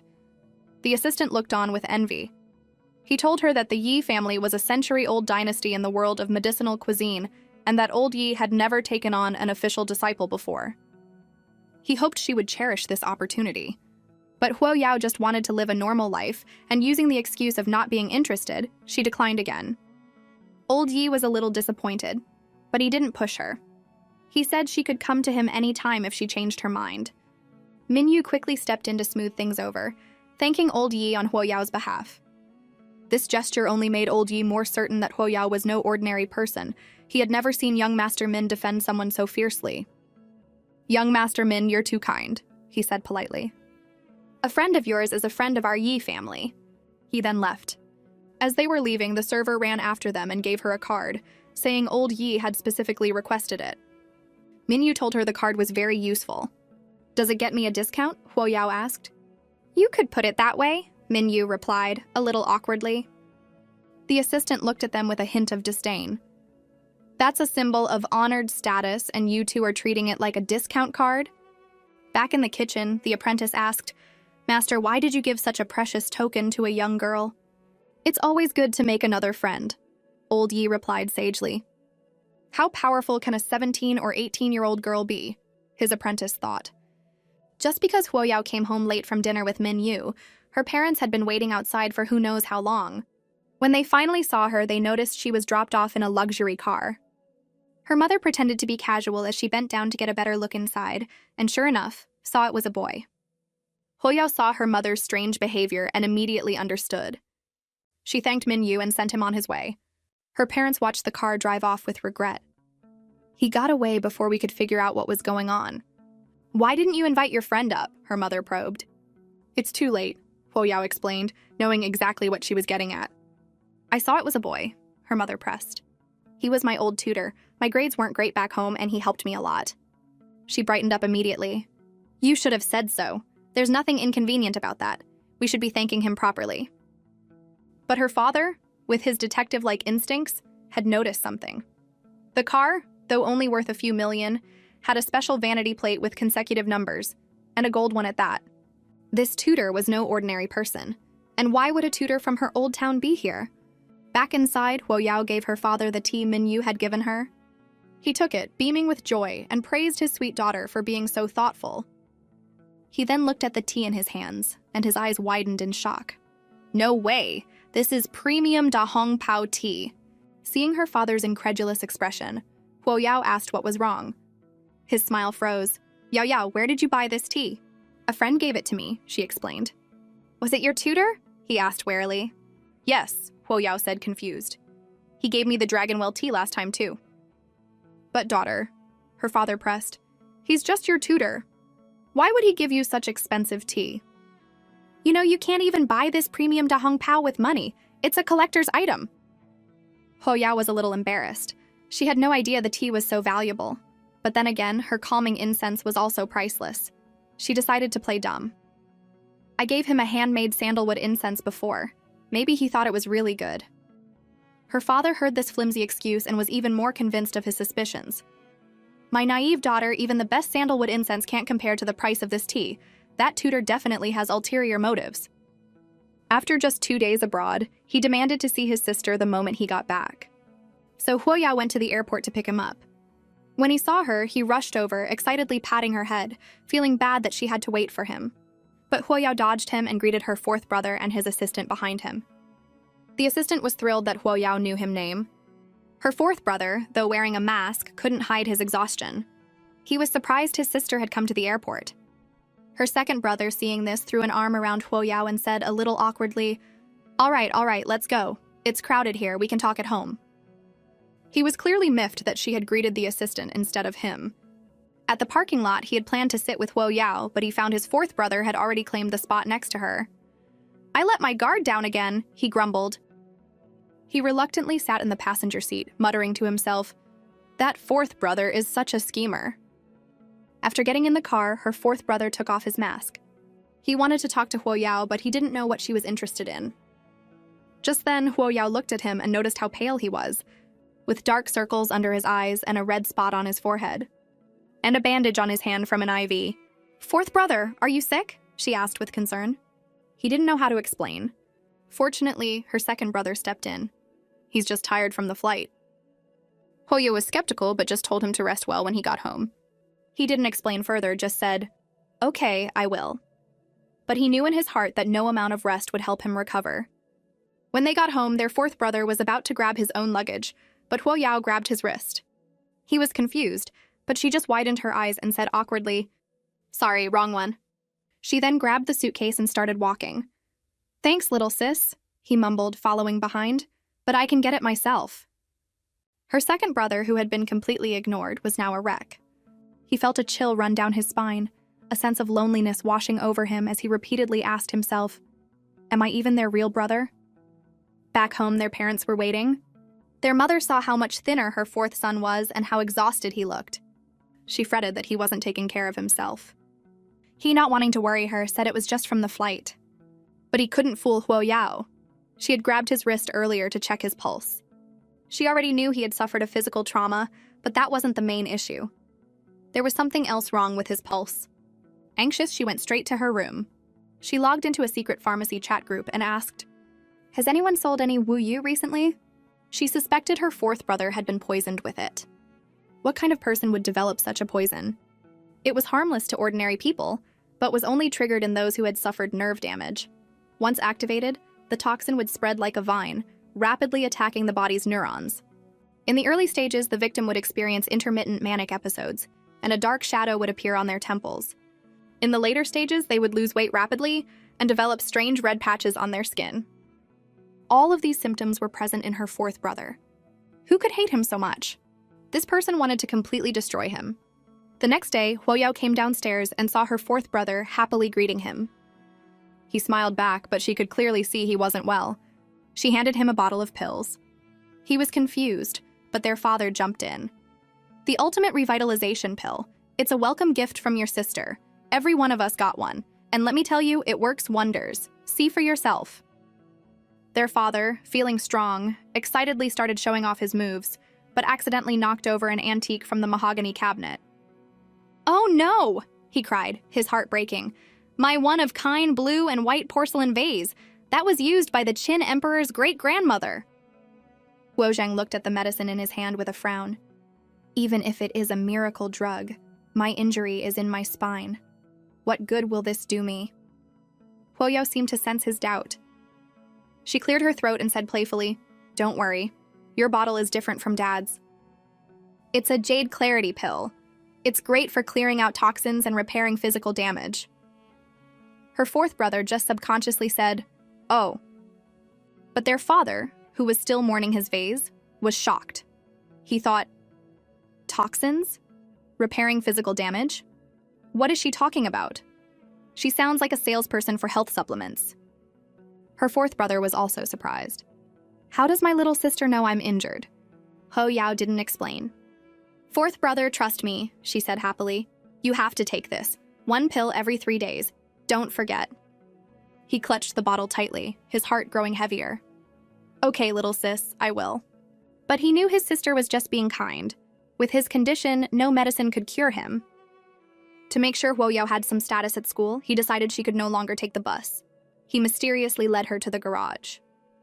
Huo Yao was confused, but she could tell her dad was especially happy today. He led her to an object covered with a red cloth and said excitedly, Go on, unveil it. There's a surprise. Did you get a new car? Huo Yao asked calmly. Her dad was a little disappointed she had guessed so easily. Yeah, the old one was getting pretty old. It was over a year old. I just got my quarterly bonus from the company, so I decided to get a new one. He urged her to unveil it and see what she thought. Huo Yao played along and pulled off the cloth. Before her was a top-of-the-line Rolls-Royce, in a gaudy but not at all blinding gold color. It was a very humble car. Dad? Huo Yao asked, surprised. Is your quarterly bonus really that high?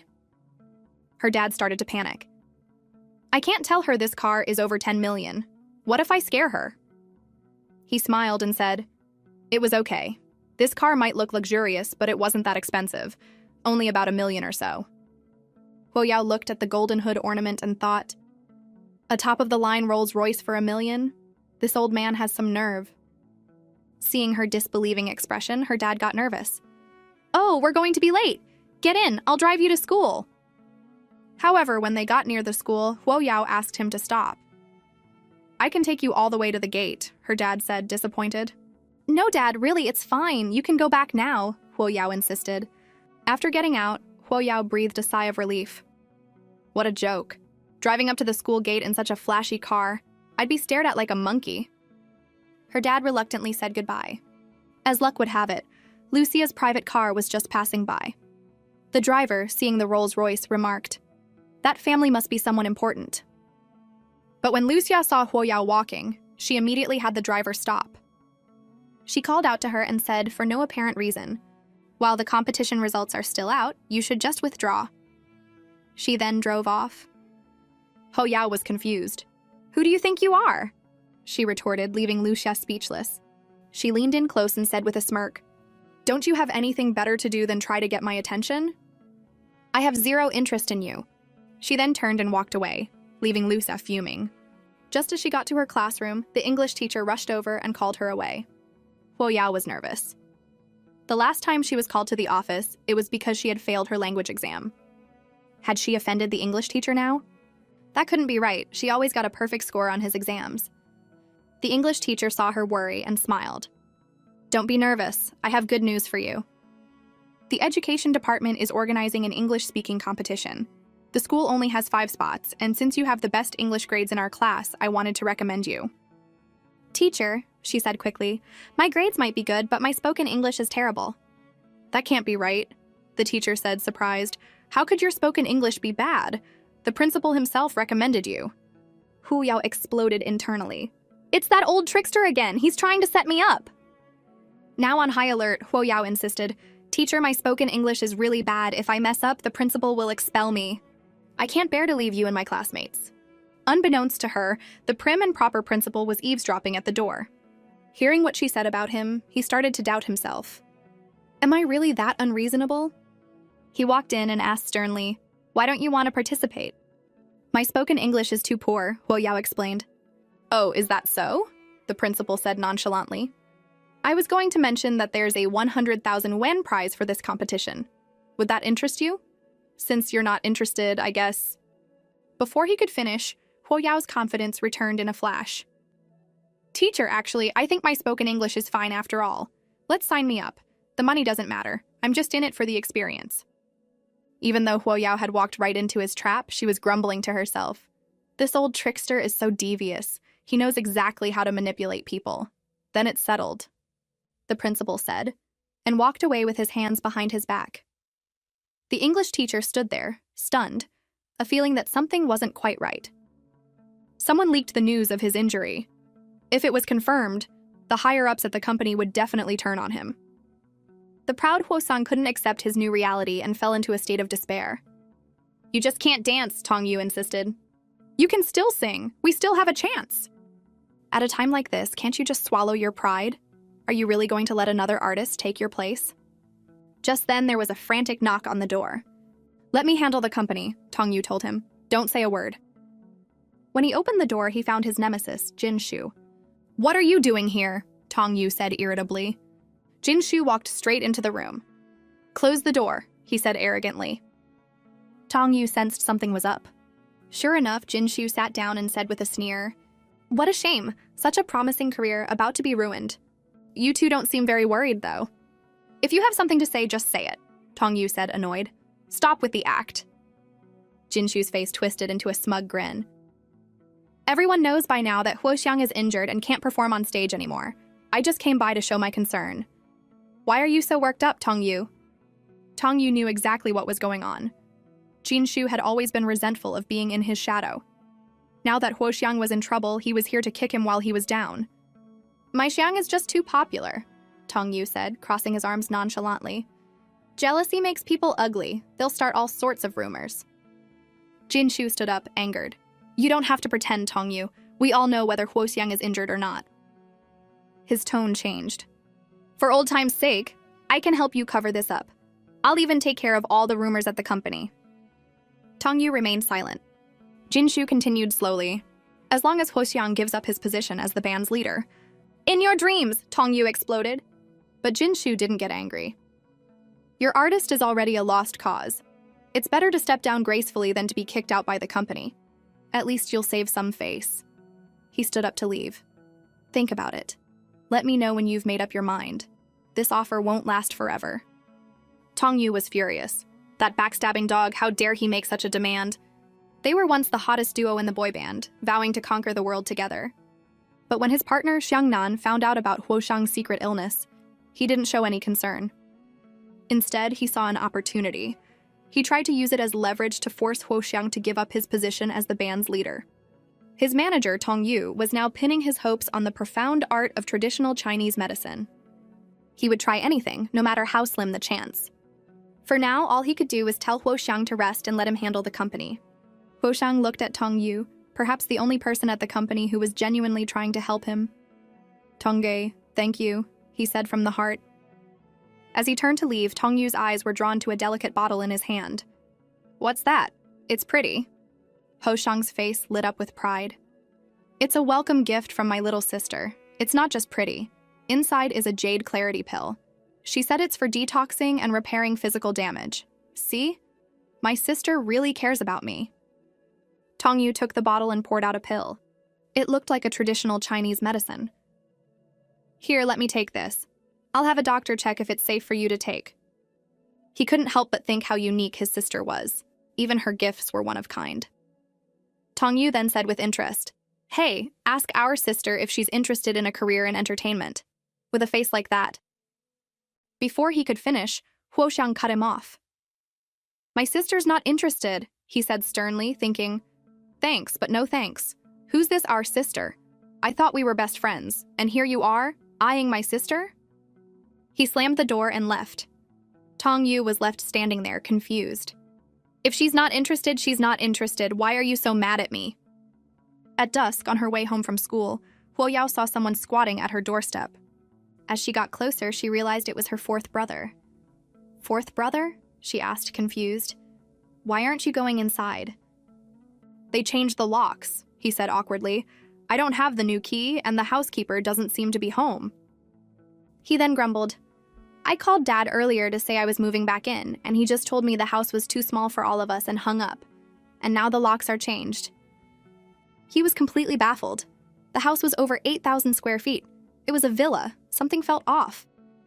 "Is your room the first one on the left on the second floor?" she asked, changing the subject. He nodded subconsciously. She then offered to take his luggage upstairs. By the time he realized what was happening, she was already gone. "I can't even do that for myself," he chided himself. It was his first time alone with her, and he was a little flustered. Hwo-yao took the lead. "Fourth brother, what do you want for dinner? I can whip something up. Anything's fine, he mumbled, like a shy newlywed. Just as she was about to start cooking, her dad called. I have a dinner party and the housekeeper took the day off. I've already ordered dinner. It should be delivered soon. Okay, Huoyao said obediently.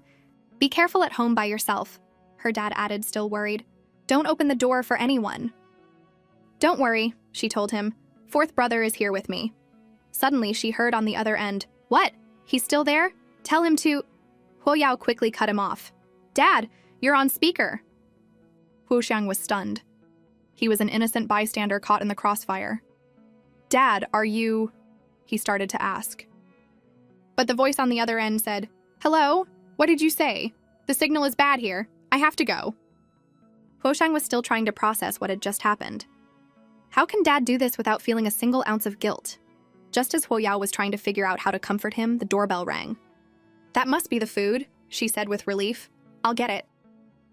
The delivery guy was driving a luxury car and wearing a high-end suit.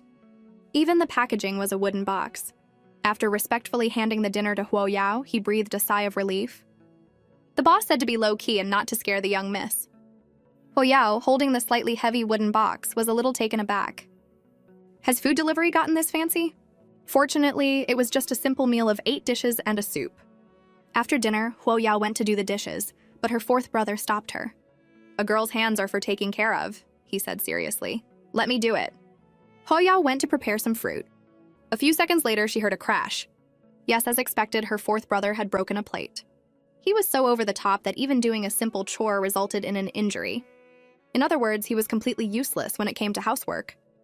In the end, Huoyao had to do everything. His little sister forced him to drink medicine, a homemade, unlabeled product at that. His first instinct was to refuse, but he couldn't stand up to his sister's intimidating pressure. So he gulped it down.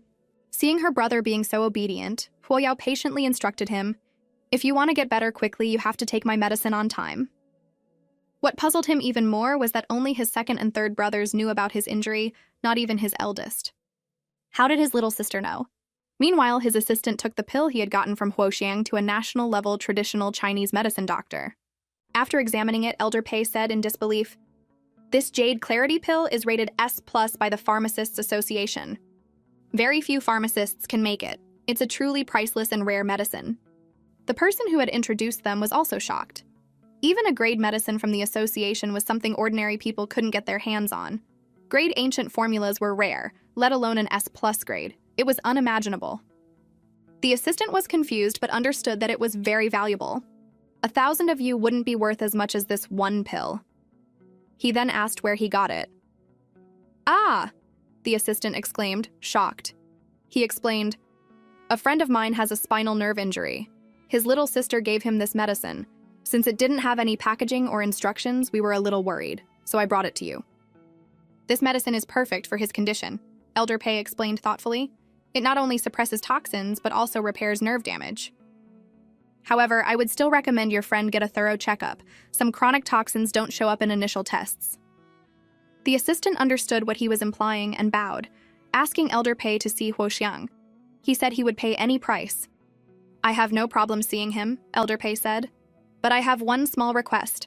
Could you introduce me to the person who made this medicine? The assistant was thrilled that he had agreed to see him. I'll go find out right away where the pill came from, he said excitedly. After he left, the introducer asked, Elder Pei, is this medicine from the Pharmacists Association? Even the top alchemists at the association couldn't make a medicine of this caliber, Elder Pei replied. I thought the association was unrivaled, but it seems there are hidden masters out there. There's always someone better. On the way home from school, a boy blocked their path.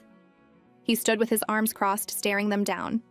As Huoyao was wondering what was going on, her deskmate told her that this was Yi Lianfan from the honors class. Before she transferred, he was always number 1. It seemed he was here to settle the score. Sure enough, Yi Lianfan walked right up to her. The two of them stood there not saying a word, just glaring at each other. A crowd of students gathered around, whispering, What's going on? Is the former number 1 finally cracking under the pressure and challenging the current number 1? Fight, fight, fight! Huoyao also sensed the hostility. You want to fight? Too bad. Fighting is not allowed on school grounds, but if you're really looking for trouble, I don't mind showing you why the flowers are so red. She cracked her knuckles, looking ready for a fight. Just as things were about to escalate, Yi Fan suddenly broke into an awkward smile. Who wants to fight you? Why is a girl like you so violent? This sudden change in tone caught the onlookers off guard. What a letdown. What is he up to? Just then, Yi Fan pulled out a small heart-shaped envelope. He coolly tossed it to Huo Yao. Give me an answer tomorrow, he said, trying to sound deep. He then tried to make a suave exit. But he was so nervous that he ended up walking with a funny gait. Her deskmate was the first to react. No way! Is that a love letter? He said excitedly, rushing over to see what was inside. It's something you wouldn't understand, Huo Yao said mysteriously, hiding the letter behind her back. How do you know I wouldn't understand if you don't let me see it? Her deskmate pressed. Trust me, little guy, Huo Yao teased, patting his head. If you saw this, you'd have an existential crisis. Are you saying I'm dumb? Her deskmate immediately understood. The next day, Yi Fan found her again. Do you have an answer for me? He asked directly. The students around them leaned in, ready for the drama. Huo Yao pulled out the envelope and handed it back to him. Next time, don't bring me a science problem, she said dismissively. I'm a humanities student now. Yi Fan opened it in front of everyone. Oh my god, it was the final question from last year's International Physics Olympiad. At the time, only one genius had been able to solve it. But Huo Yao had solved it in one night, and her method was even simpler. The onlookers were once again disappointed. What is going on? Didn't everyone say it was a love letter yesterday? What kind of love letter is this? Her own father helped her cheat by getting her the exam materials, and she still ended up in last place. It turned out her brother, who couldn't stand his sister, Lu Xia, had sent the materials to her rival. And Huo Yao, who had received the materials, had, of course, gotten another perfect score. When her father found out, he wanted to kill his disobedient son. His little prank had ruined all of his plans, and that wasn't all. Soon, the news that Huo Yao had gotten the competition materials was all over social media. The comments section was flooded with accusations and insults. Huo Yao's face darkened as she read them. Hiring so many trolls to slander me? They're clearly trying to drive me out of the school. I guess it's time to settle the score. She stood up and walked out of the classroom. She found Lucia. Seeing her storming towards her, Lucia was a little confused. Huo Yao crossed her arms. Do you have too much time on your hands? Lucia didn't know what she was talking about. Thinking she was playing dumb, Huo Yao laid it all out. First you send me the materials, then you go on social media to slander me. Is this the best you can do? Lucia's little sidekick shot back. You're the one who got caught cheating, and you have the nerve to come and bother our Zhezha? What are you talking about? Lucia asked, getting more and more confused. Her sidekick then showed her the post. Lucia was about to lose her mind. You idiot! I didn't want her to get all the glory, but I never wanted to make the materials public. Dad pulled strings with the association to get those. If this blows up, I'll be in trouble too. Betrayed by her own brother at home and her best friend at school, these people were the worst. Lucia immediately understood what had happened. I didn't post that, she said haughtily. If your conscience is clear, there's no point in you coming to question me. Huo Yao slammed her hand on the table, leaned in, and said slowly, It doesn't matter who posted it. What matters is that from the moment that post went up, you were destined to pay for your stupidity. Lucia was so flustered she couldn't speak. Huo Yao condescendingly tilted her chin up. I was going to let the whole materials thing go, but what you did today was just so stupid it's almost endearing. She then turned and walked away. After she left, her sidekick tried to take credit. I posted it anonymously. I just wanted to get back at her for you. At this point, Lucia couldn't take it anymore. Just shut up, she said irritably. Let me think. Her sidekick was stunned. But Lucia was thinking, I can't believe I trusted you. This isn't getting back at her. This is throwing me under the bus. And now, Mr. Wei was back in the principal's office, reporting that Huo Yao had cheated in the national academic competition and demanding that the principal take serious action. The principal was getting a headache. Huo Yao's abilities were undeniable. He couldn't understand why Mr. Wei was so obsessed with causing her trouble. The whole backdoor rumor had started with him, and out of respect for their long-standing relationship, he hadn't punished him. Why couldn't he just let it go?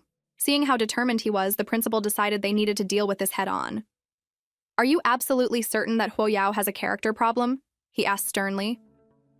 That's not what I'm saying, Mr. Wei said, trying to be careful. It's just that there's been a complaint. The principal asked for evidence. Mr. Wei stammered, "It concerns a student's privacy.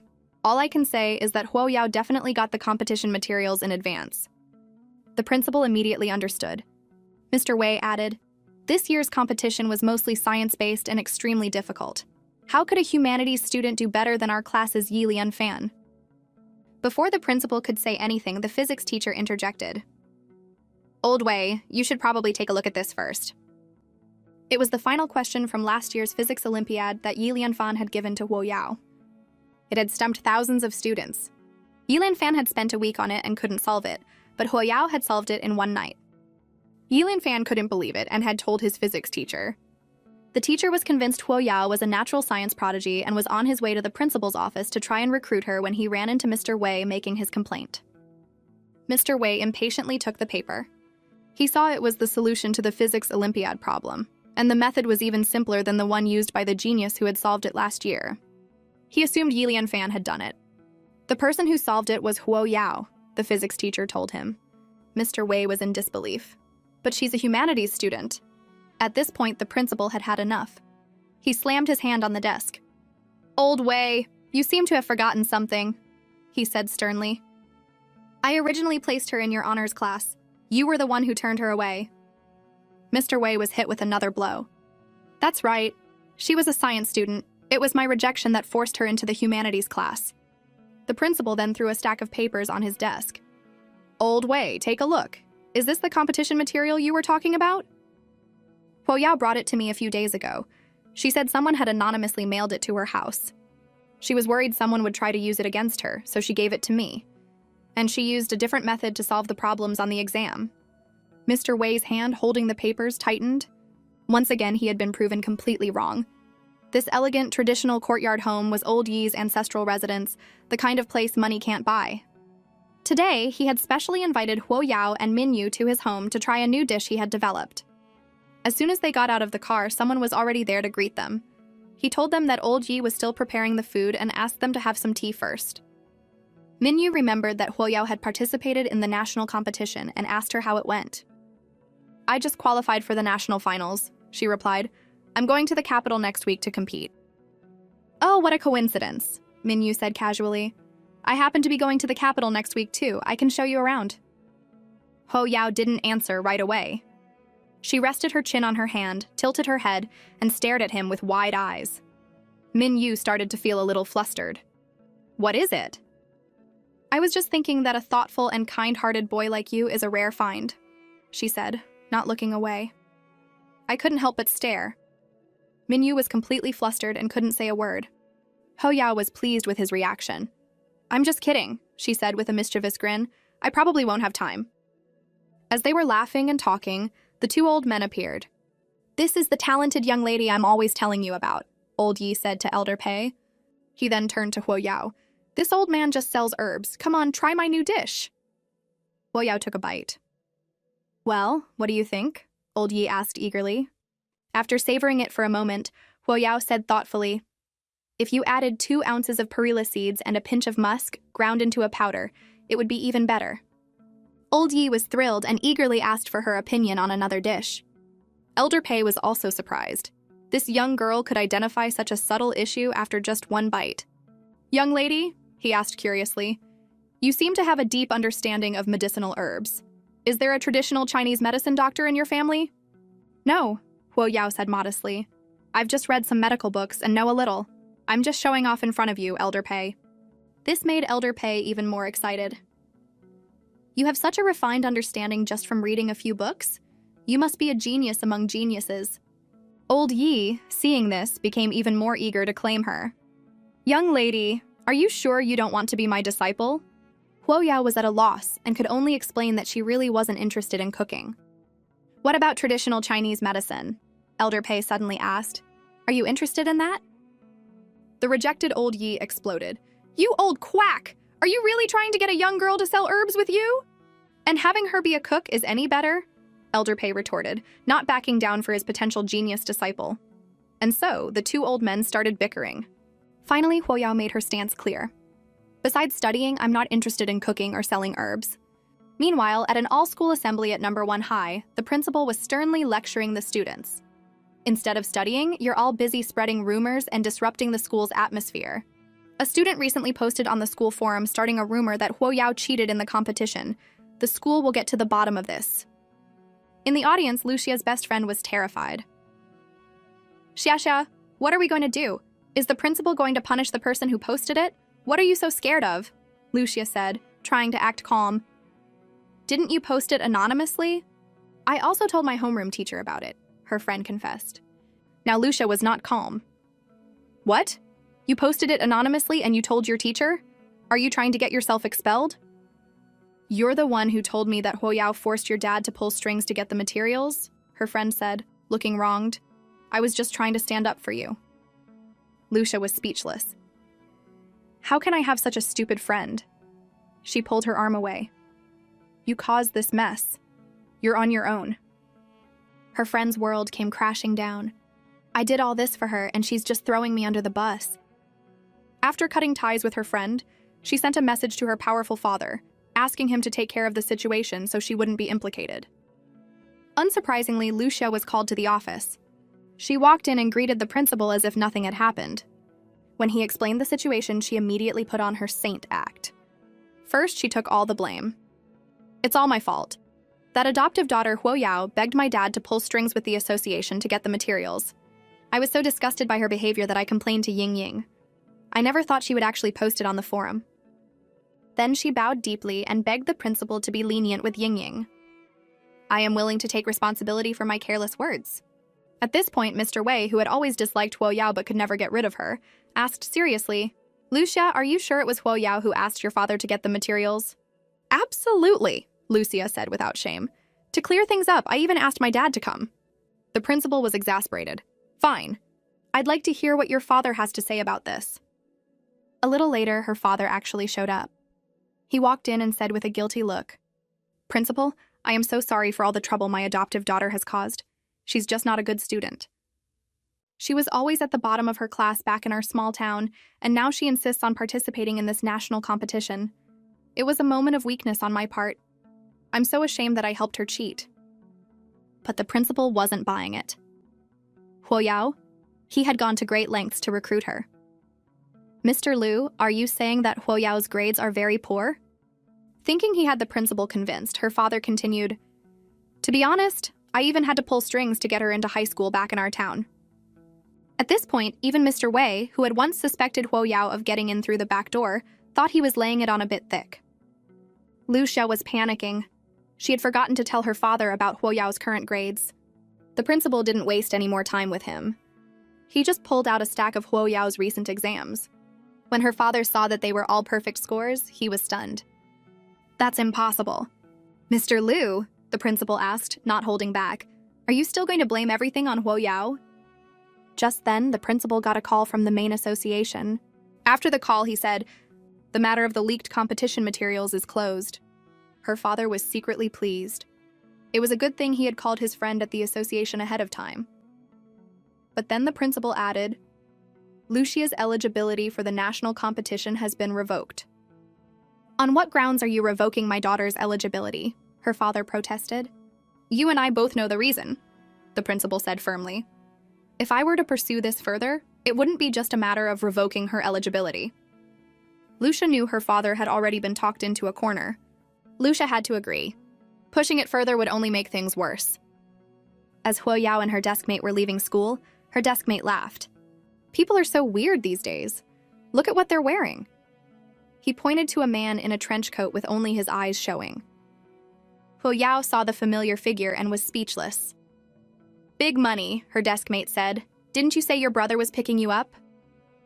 Huoyao awkwardly pointed to the strange man. Her deskmate was stunned. Oh my god, I'm so sorry! Huoyao had to force herself not to scream. My fourth brother is a celebrity. I have to respect his list disguise. She walked up to him. Fourth brother. She then introduced him. This is my deskmate, Meng Ying.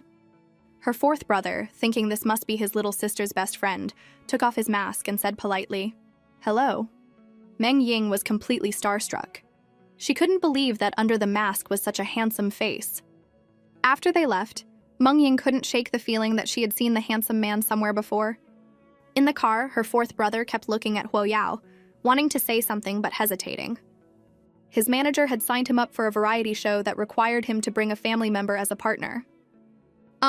Little sis, can you do me a small favor? What? Just then, her eldest brother called and he changed his mind. Never mind, it's nothing. Her eldest brother said he needed to talk to him, so he brought Huoyao along. What followed was an awkward scene of Huoyao and her eldest brother sitting in the living room in complete silence. He felt like he didn't know how to face her after their last misunderstanding. Fortunately, her fourth brother came back with water and asked what was up. It's not a big deal. Someone asked me to ask you if you've signed on for a variety show. Her fourth brother immediately knew something was off. His manager had just brought him the contract. How could his big brother know about it so soon? He thought of Lucia. That show requires a family member, he said directly. Lucia is not my biological sister. It wouldn't be appropriate to bring her. Please tell her that. He had no good impression of his adoptive sister. When she found out her biological parents were rich, she had left without a second thought. Now she was trying to act like a loving sister to get something out of it. She was as selfish as ever. Okay, her eldest brother said calmly. This puzzled her fourth brother. That's not right. Usually he would have stood up for Lucia. Why is he being so agreeable today? Huoyao, who had been sitting there quietly, immediately understood.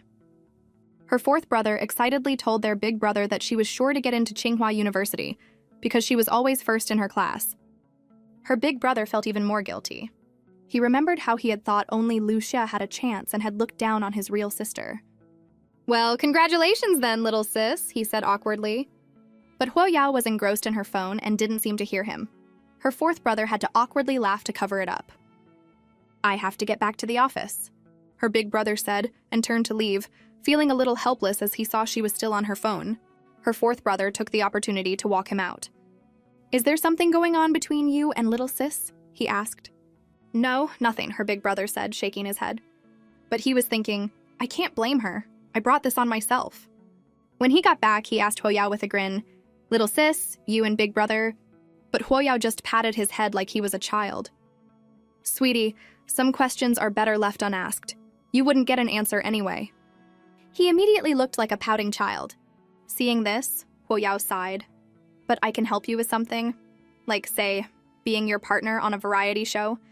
Her fourth brother's face lit up. Seeing her goofy, adorable brother, Huoyao couldn't help but laugh. As soon as she left her fourth brother's apartment, she heard the click of a camera. Sure enough, there was someone lurking in the shadows. The little paparazzo was secretly thrilled. I got a huge scoop. Celebrity Huo Xiang on a secret date with his girlfriend. I'm going to be rich. Suddenly, a voice came from above. What are you looking at? The paparazzo jumped, and when he looked up, he was so scared he could barely speak. Nothing. You were taking pictures just now, weren't you? Huoyao said menacingly. The paparazzo, having regained his composure, tried to deny it, but in a flash, his camera was gone. Huoyao looked at the pictures and sure enough found photos of herself and her fourth brother. With skills like these, you dare to be a paparazzo? She then started to lecture him. Being a paparazzo is risky business. You should think twice before getting into it.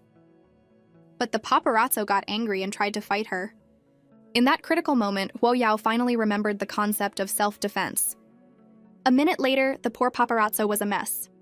Just then, her fourth brother drove up. Huoyao casually walked over to him. What were you doing over there? He asked. I saw a little puppy, so I went to comfort it, she said calmly, tossing the memory card out of the car. As soon as she walked in, she heard her second brother's frantic roar. What time do you call this? Do you two have any idea how late it is? His tone completely baffled them. They subconsciously looked at the clock. It was only 8 p.m. He then rubbed his shoulder and said with a pained expression, My shoulder is so sore from waiting for you two. He was shamelessly hinting for his little sister to give him a massage. Her clueless fourth brother, seeing his second brother's act, quickly tried to curry favor. Second brother, let me give you a massage. I just learned a new technique from a professional. But her second brother just held up his hand and refused. He had no use for his annoying little brother. He then hinted again, I heard from Mom that little sis gives great massages. Huoyao finally got the message. You want me to give you a massage, right? She said gently. Her second brother nodded enthusiastically. Seeing how happy he was, she decided to humor him. With a loud crack, he let out a blood-curdling scream. Huoyao was already on her way upstairs. Second brother, call me next time it hurts. Her second brother, his face pale with pain, collapsed onto the sofa. It doesn't hurt anymore, he said weakly. It will never hurt again. After his sister went upstairs, her fourth brother asked, What's going on with Huoyao and big brother? Just try to keep them apart as much as possible for now, her second brother explained. Little sis just got back. We don't want her to be disappointed in this family. Hearing this, her fourth brother knew what to do. In this family, their second brother was the most perceptive one. Back in her room, Huoyao got busy again. She took out an exquisite box and organized the pills inside, as well as a special set of silver needles. I can't believe I have to use these again. I hope I can find a good opportunity tomorrow. Even if the hospital had declared him a vegetable, this was a bit much, right? With time running out, Huoyao got to work. Her desk mate had already met his visiting relatives and would be back in the room any minute. But she couldn't worry about that. I hope I'm not too late. After a few needles, the comatose father's finger twitched. Just then, her desk mate and his relatives reached the door. As he was telling them that his friend was visiting his father, he pushed the door open. Huoyao was standing right there.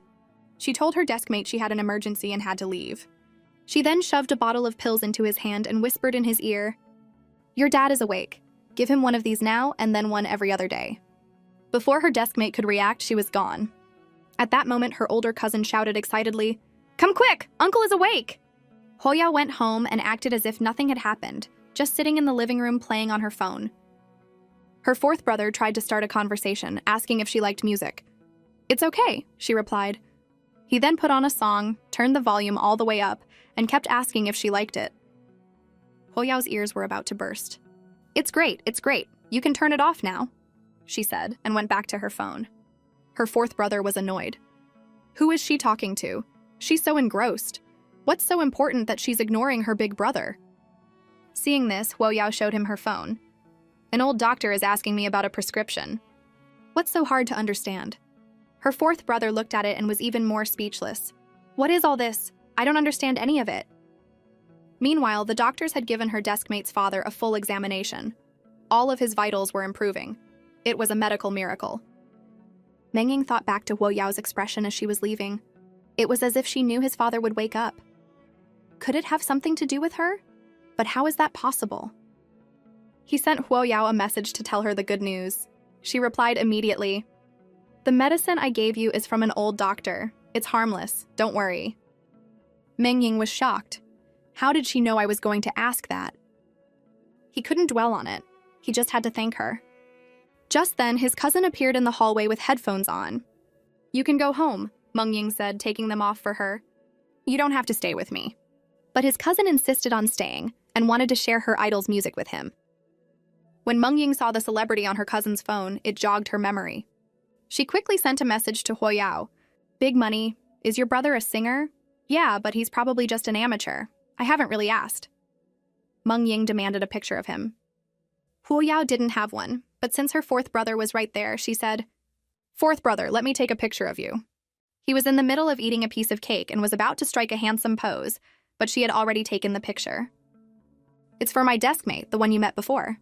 He's insisting on a picture of you, she explained. Her fourth brother was mortified. My carefully crafted cool guy image is ruined because of this picture. But when Mengying saw the picture, she was ecstatic. My friend, I think you have a misunderstanding of what an amateur singer is. Your brother is the top celebrity, Huoxiang. Huoyao was a little stunned. She searched for Huoxiang online, and sure enough, it was her fourth brother. No wonder I couldn't find anything about him before.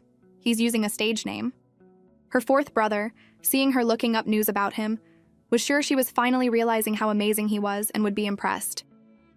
He was getting more and more excited, just waiting for her to praise him.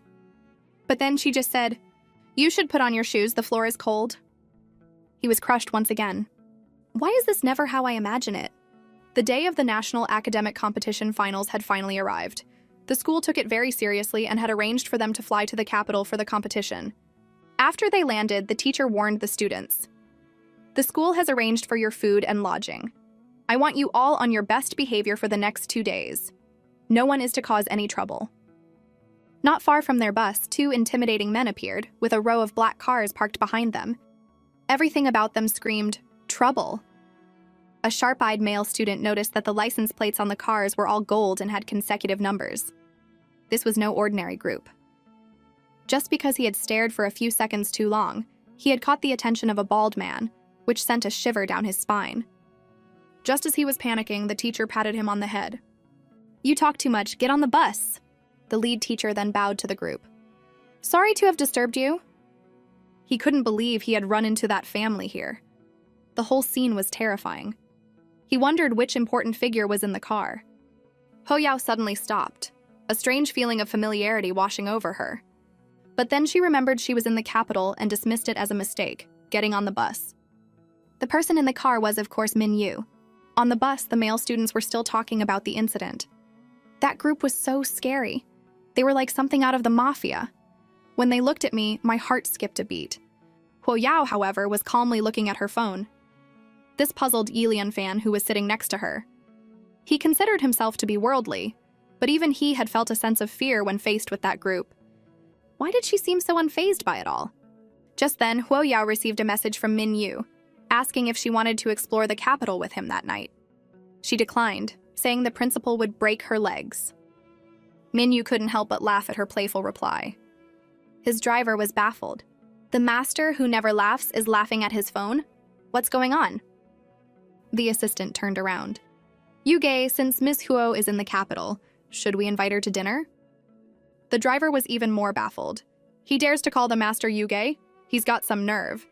He then ventured to ask, "Who is Miss Huo?" "She's the girl who gave the master the calming incense," the assistant explained, "a high school senior." He then added, "Miss Huo is super smart. She gets perfect scores on all her exams." The driver's mind was blown. What is going on today? Why are so many strange things happening? Seeing his confused expression, the assistant kindly reminded him, "You should focus on driving." The next morning, Ho-Yao contacted her fan at the Research Institute in Beijing. She told him she was in the capital and asked him to find a few special medicinal herbs for her. Just then, Yi Fan appeared next to her. "You're up early too. Are you nervous about today's competition?" He looked closer. "Oh my god, look at those dark circles. You look like a panda. You must have been too nervous to sleep." "I'm just used to waking up early," Ho-Yao replied with a half smile. After a long list of reminders from the principal, the students were finally allowed into the Tsinghua University exam hall. The principal specifically told Ho-Yao to do her best. It seemed all of his hopes were pinned on her. The grade-level director asked the principal, "What are the chances of Ho-Yao getting first place this time?" The principal closed his eyes and said confidently, 100%. "But Yi Fan was only 2 points behind her last time," the director protested. "Getting a perfect score and only getting a perfect score are two different things," the principal said as he walked away.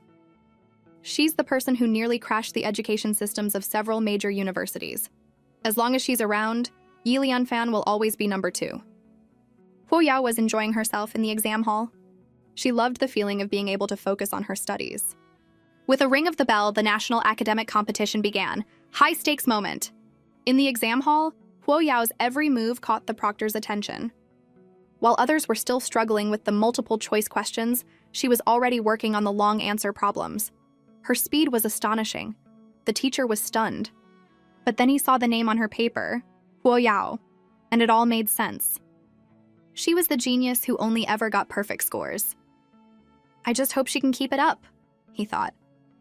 "We might have a chance at the international competition this year." A little later, Ho-Yao finally put down her seemingly heavy pen, let out a sigh, and rolled her shoulders. "This is the national finals, after all," she remarked to herself. The question writers finally decided to make it a little challenging. She then stood up and turned in her paper. This, of course, annoyed the student next to her. Who is this freak? Does she have to be so good? It wasn't just the students. Even the lead teachers from other schools were in disbelief.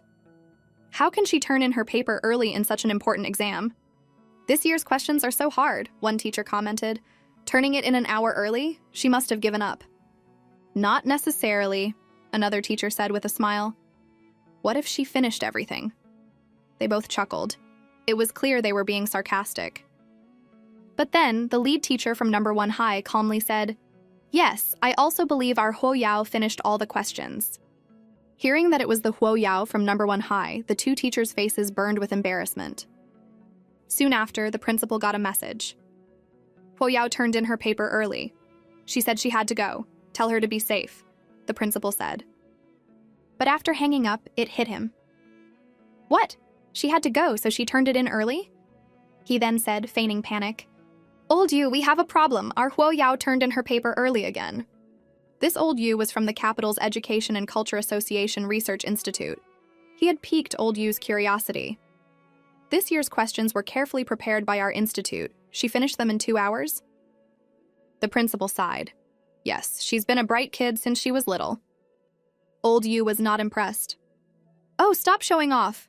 After the finals tomorrow, bring her to my institute. Meanwhile, a handsome and capable young man was waiting excitedly for someone.